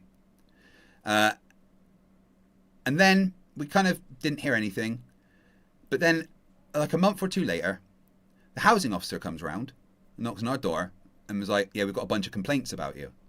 I was like, what? Okay then. Complaints ranged from me streaming at night, which they can't hear because, well, we've tested it. We bought a decibel monitor, and while I'm streaming, even shouting at the top of my voice, next door the decibel monitor will pick up maybe 40 or 50. And then, so there's no way in their house they could hear me, right? The other complaint was that we charged our car, right? Now, fair enough, okay? We probably weren't allowed to do that. We were running a cable. I'd got a special box with a lower voltage, lower current, and we were running a cable at night after 10 o'clock out of our window to our car because we didn't have a driveway, right? But we also had one of those big black things that go across the floor to make the cable flat so that people don't trip or anything, right? And it was only ever there, like, say, between 10:30 at night and 7 in the morning. We'd remove it. Of course, they complained about that, so we can't charge our electric car outside of our house, which is fucking annoying. It wasn't bothering anybody. I guess it's against the rules, and we weren't supposed to do it. Fair enough, right? But then the big complaint was our dogs. But the complaint wasn't about them barking or anything necessarily. It was they were claiming that we only ever exercised our dogs. I've got a border collie, and we are currently looking after for a couple of years a Hungarian Vizsla while my brother-in-law is posted to America because he's in the intelligence corps. And they were claiming that the only exercise we give our dogs are throwing the ball up and down our hallway for the dogs to go and chase. And they were saying that they could hear, right? We're not upstairs and they're downstairs. They're next door, right? And if our hallway is here, right? Then if our hallway's like here, then there's a door here with another room and then a wall which would lead to them, right? So I don't know how they would even hear if our dogs would run up and down. Now, sometimes our dogs do run up and down because they're dogs. And that happens. And Esther, the Hungarian Vizsla especially, is a bit heavy-footed, right? When we moved in here, though, because it was an emergency place to move into because our home was destroyed by Storm Eowyn, the carpets they put in are paper thin and there's no underlay, right? So this one's actually a bit better in here. You can kind of, it's quite noisy on the floor. But the important thing was it was only ever during the day. Not that we did that to exercise them. I mean, once or twice I did throw a ball for the dogs to play with in the house because you're allowed to play with your dogs in your fucking house, right? And so the big complaint was the fact that they could hear the dogs running up and down, right? Now, sometimes when the door goes or if a car parks outside, Riker, the border collie especially, he'll bark. But we are responsible dog owners and we stop it, and it'll last maybe 20, 30 seconds at the most before Riker calms down. But he's a dog, and dogs are literally evolved to be like, something's happening, I'm alerting you. But I remember being a paper boy when I was younger, right? And every time I put a paper through a door with a dog, they'd bark at the door and stuff because that's what dogs fucking do. But they don't do it constantly. They don't do it all day. It's not excessive. It's just normal living noises, right? But there was these litany of complaints that we had against us, right? And, we said to the housing officer, look, you know what? We'll make an effort to be quieter because we don't want to be a problem, right? And we kind of thought that was it. But over the months, we were getting dirty looks from them, etc., right? And then one day, a few weeks ago, Emma and I go to the gym every morning. And on the way back from the gym, as we got home and got out of the car, Senior Karen came running out of her house, screaming at the top of her lungs, "How dare you fucking flip me the bird? How dare you flip me off?" Emma and I are looking at each other like, what is she talking about? Like, we had literally no clue what she was talking about, right? Now, Emma is currently in the process of growing out her hair, so she does this a lot, right? Tucking her, maybe with one finger, maybe with two, tucking her hair behind her ears, right? And we think maybe that's what we saw, but also we were in the car. So she would have had to have been staring out of her window into our car as we drove away, taking my son to college and then going to the gym, to then be staring at Emma doing this, thinking that she's getting the bird, which she was not, right? So I just told her to wind her fucking neck in or whatever. But then she screamed at us, "I'm going to do everything in my power to get you thrown out of there," right? Which was kind of a fucking mistake. Because that means there's intent. That means there is they've got some that I'm going to do everything in my power to get she's got a plan to get us out of here. Now at this point I'd kind of been speaking to some of the neighbours. Turns out that they've got a pattern of harassing other neighbours. The lady that lived here before us, right, had a bunch of really big plants in the garden and they would constantly come round and scream at her.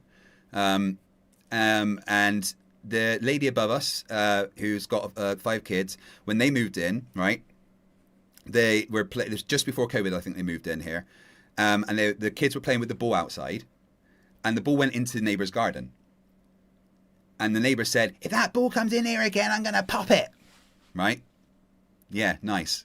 And then, when the lady upstairs with the kids during COVID left the kids in the house for about half an hour to go to the shops to get food, they threatened to phone Child Protective Services for her leaving her kids alone. There's no deliveries or anything at that time. You know, there was no like, you couldn't get Asda deliveries, whatever. It was COVID. Everything, and she couldn't take the kids to the shop with her. So of course she had to leave the kids there for like half an hour to go to the shop. But there was like, teenagers there as well, so it shouldn't be a problem. But she threatened to call Child Protective Services on her, right? There's a couple across the road that normally have their car out there that they've been working on for a couple of years or something, but they're never in the way and they're allowed to do that, and they've been screamed at, etc., etc., right? So there's a pattern here, okay, of them harassing other people. So we were like, all right, so we're just the new targets. I'll tell you what, everyone else around here is fucking brilliant. It is literally just them, okay? Not like in Oakley where everyone was a shit. It's just them. So anyway, after she screamed at us about flipping her off, which never happened, said, I'm going to get you thrown out of here. We were just laughing about it. And we were in the house after the gym, having a cup of tea and a protein bar. And then we get bang, bang, bang, bang on the door. And it's Junior Karen. And I'm going to show you.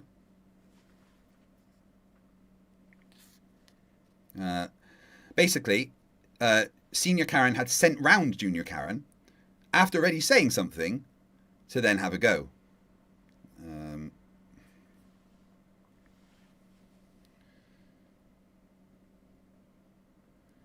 Look at the crazy face on her.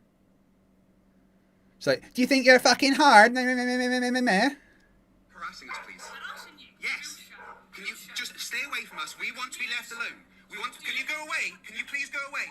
Can you go away, please? Can you please go away, please? Do you think you can please go away? Can you please go away and leave us alone? Can you please go away and leave us alone and stop harassing?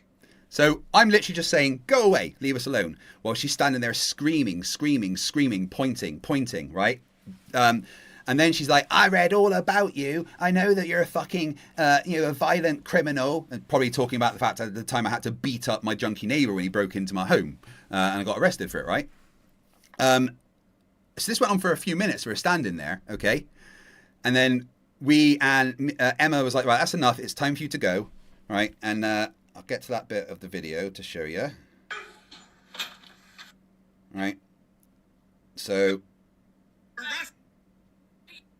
Right. Let's go away. You are harassing us. Go away. You are harassing us. Go away. Right, a bit bright. Can you, Emma, in. Right. Oh, yeah, me defending my house. Yes. No. Oh yeah. Go away. Stop harassing us. Right. Stop harassing us. Go away. Stop harassing us. Go away. Stop harassing us and go away.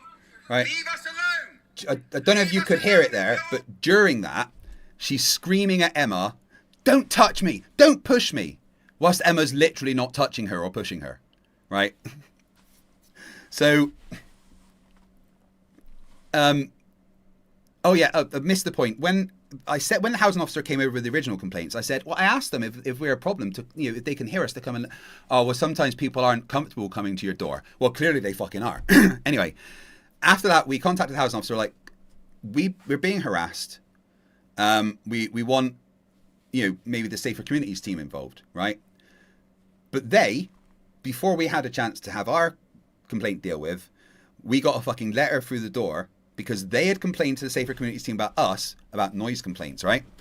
Now, the letter from the Safer Communities team said that they would put in monitoring equipment, okay, in the Karen's house, which we were totally fucking okay with because we know that we don't make a bunch of noise, right? And that it's absolutely fine that we don't, we're not loud. If the dogs are never fucking barking and stuff at night, they're asleep at like 9:30, right?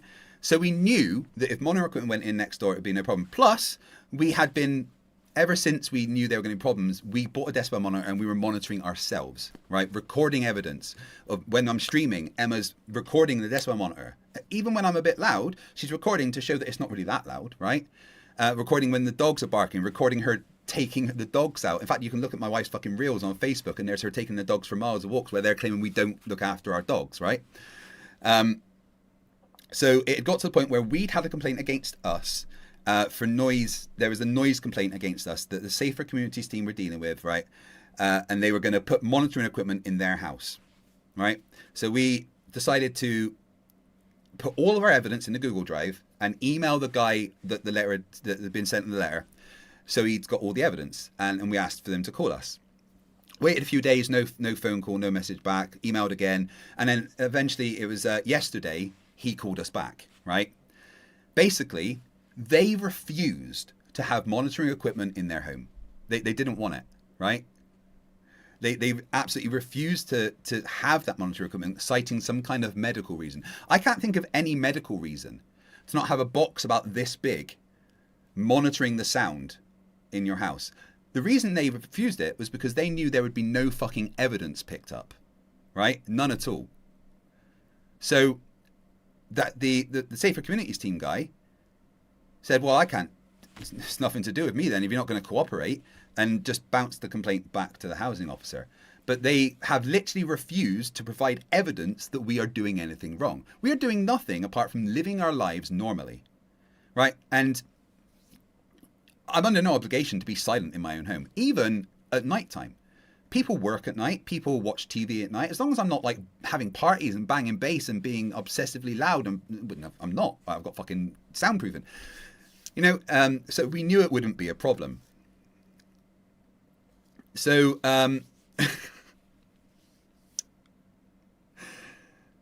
the complaint against them, against us, sorry, has, you know, been dismissed because they didn't want to cooperate, which is fucking brilliant, right? But here's the thing.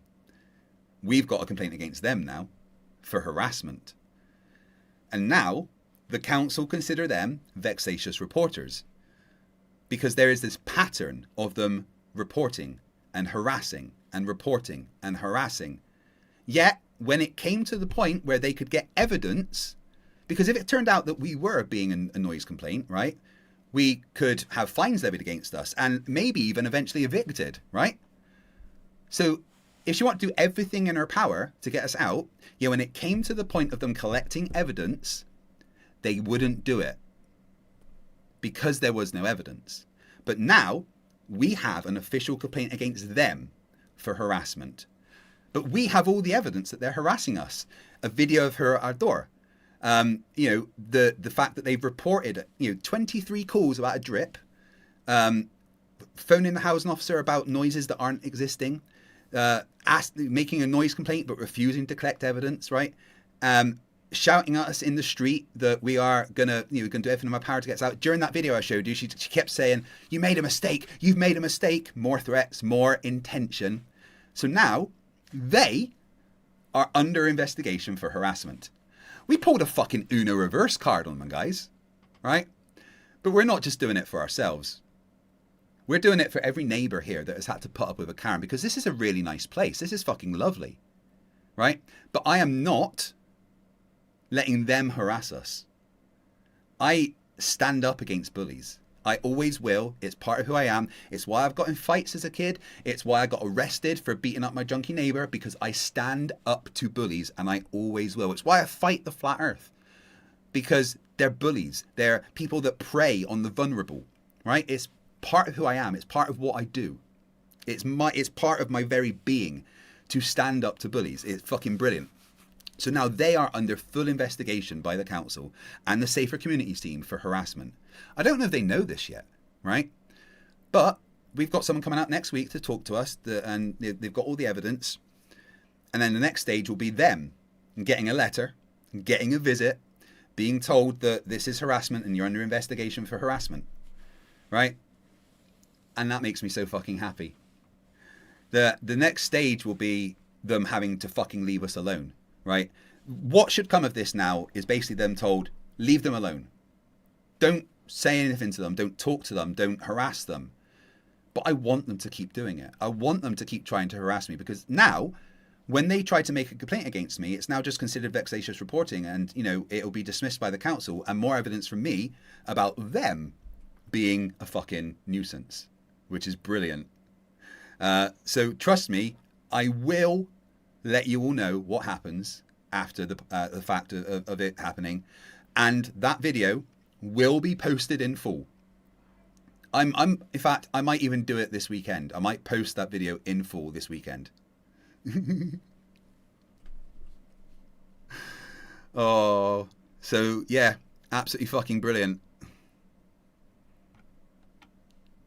So there's the Karen update. We pulled a Uno reverse, a full-on fucking Uno reverse. And I'm not going to lie, there's been a lot of stress in my life lately. My mum died. I've been fighting with the NHS about my leg, and it's being a fucking big hassle. I've stopped smoking cannabis, so I'm really, it's been a month now, and I've lost my chemical cushion.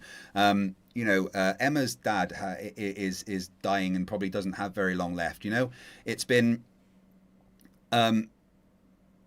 Also my channel got attacked by Stephen Alonso and I lost a bunch of money because of that. It's been quite stressful, right?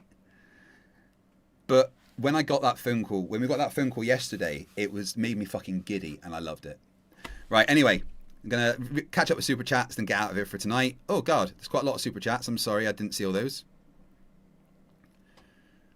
Brandon, K57-499 says, CC is going to tell his wife that he spelled read with that one. Yep. Read the butt plug. Read that. Friend Zone by Lucy. Read that one. I read that one.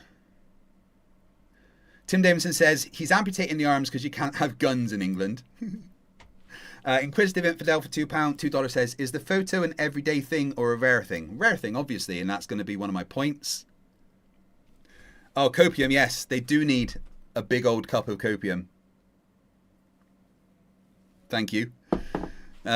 Tim Davison says for $5, Flat Earthers can't play Dungeons and Dragons or they'll all die to the first Displacer Beast.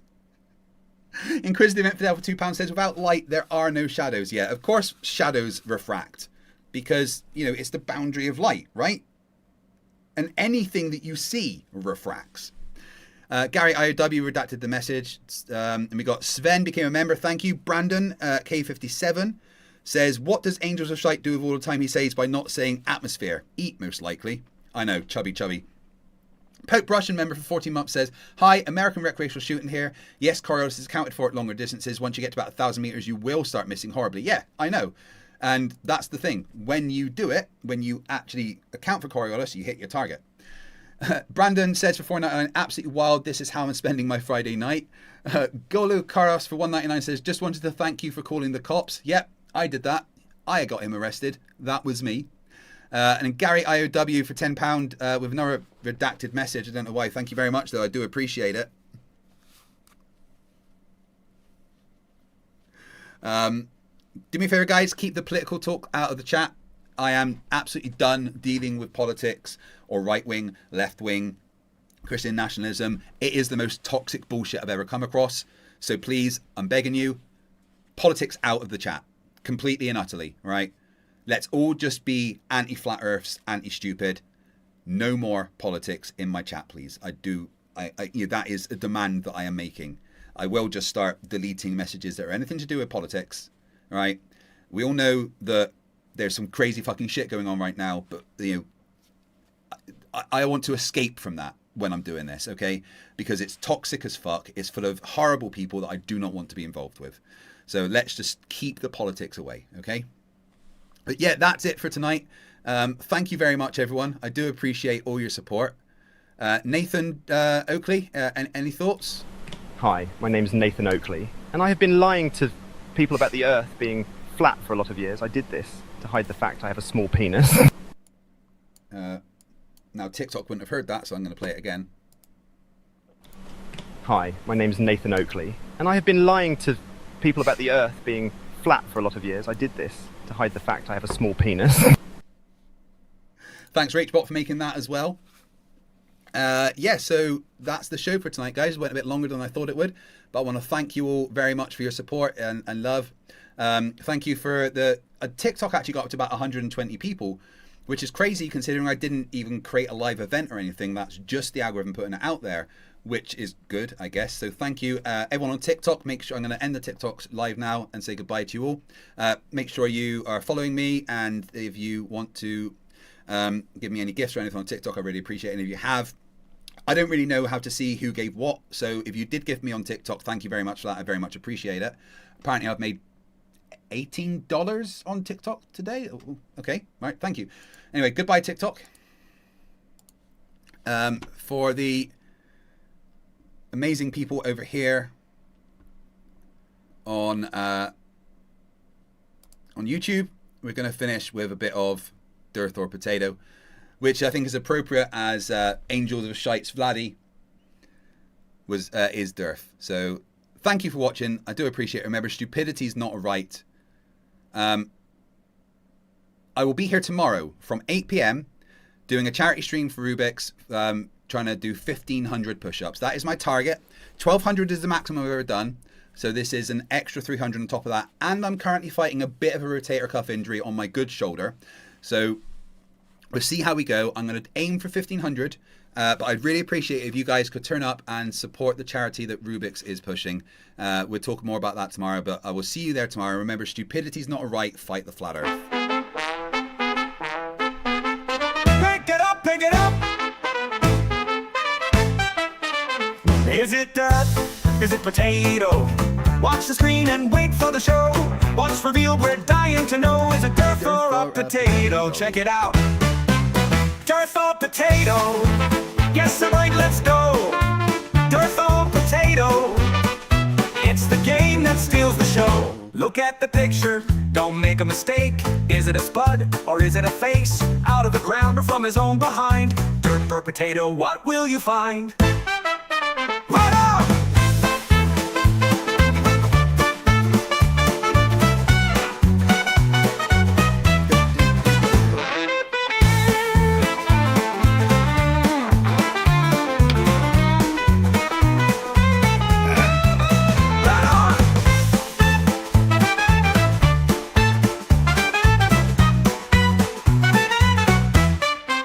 Yo, can you tell what's underneath? A derpy mugshot or a root beneath?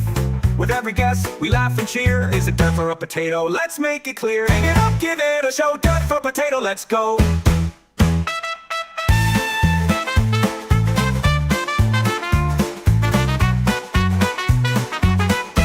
Skank it up, skank it out. Is it from the dirt or a funny disguise? Could it be a tater or a pair of eyes? What's in the ground or lurking around? Dearth or Potato, where will it be found? Could it be smooth or full of lumps? Maybe it's grown on someone's big rump. Get your guess in, let's see what's true. Dearth or Potato, it's all up to you. 1, 2, 1, 2, 3, 4. Look at the picture, don't make a mistake. Is it a spud or is it a face? Out of the ground or from his own behind? Dearth or Potato, what will you find? A pile of soil or a starchy friend? Guess it right and you'll ascend. Look real close, don't let it slide. Is it Dearth or a Potato waiting inside?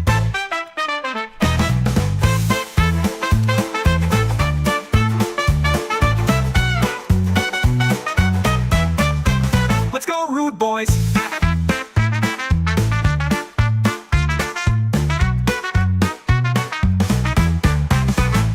The garden patch or a silly trick? Will you pick the right one or end up quick? Whether it's dirt or a golden spud, Dearth or Potato, here comes the flood. A mystery unfolds, what will it be? A lovely spot or Dearth, can't you see? With every reveal, we're in for a laugh. Dearth or Potato, it's the ultimate craft. Dearth or Potato? Guess it right, let's go. Dearth or Potato? It's the game that steals the show. Beneath the earth or just pretend, a lump of soil or some dumb trend. Pick your choice, don't hesitate. Dearth or Potato, now seal your fate. What's in the box, what will appear? A mash of dirt or something unclear? Make your move, we're almost through. Dearth or Potato, it's all on you. Will it be fries or a dirty pile?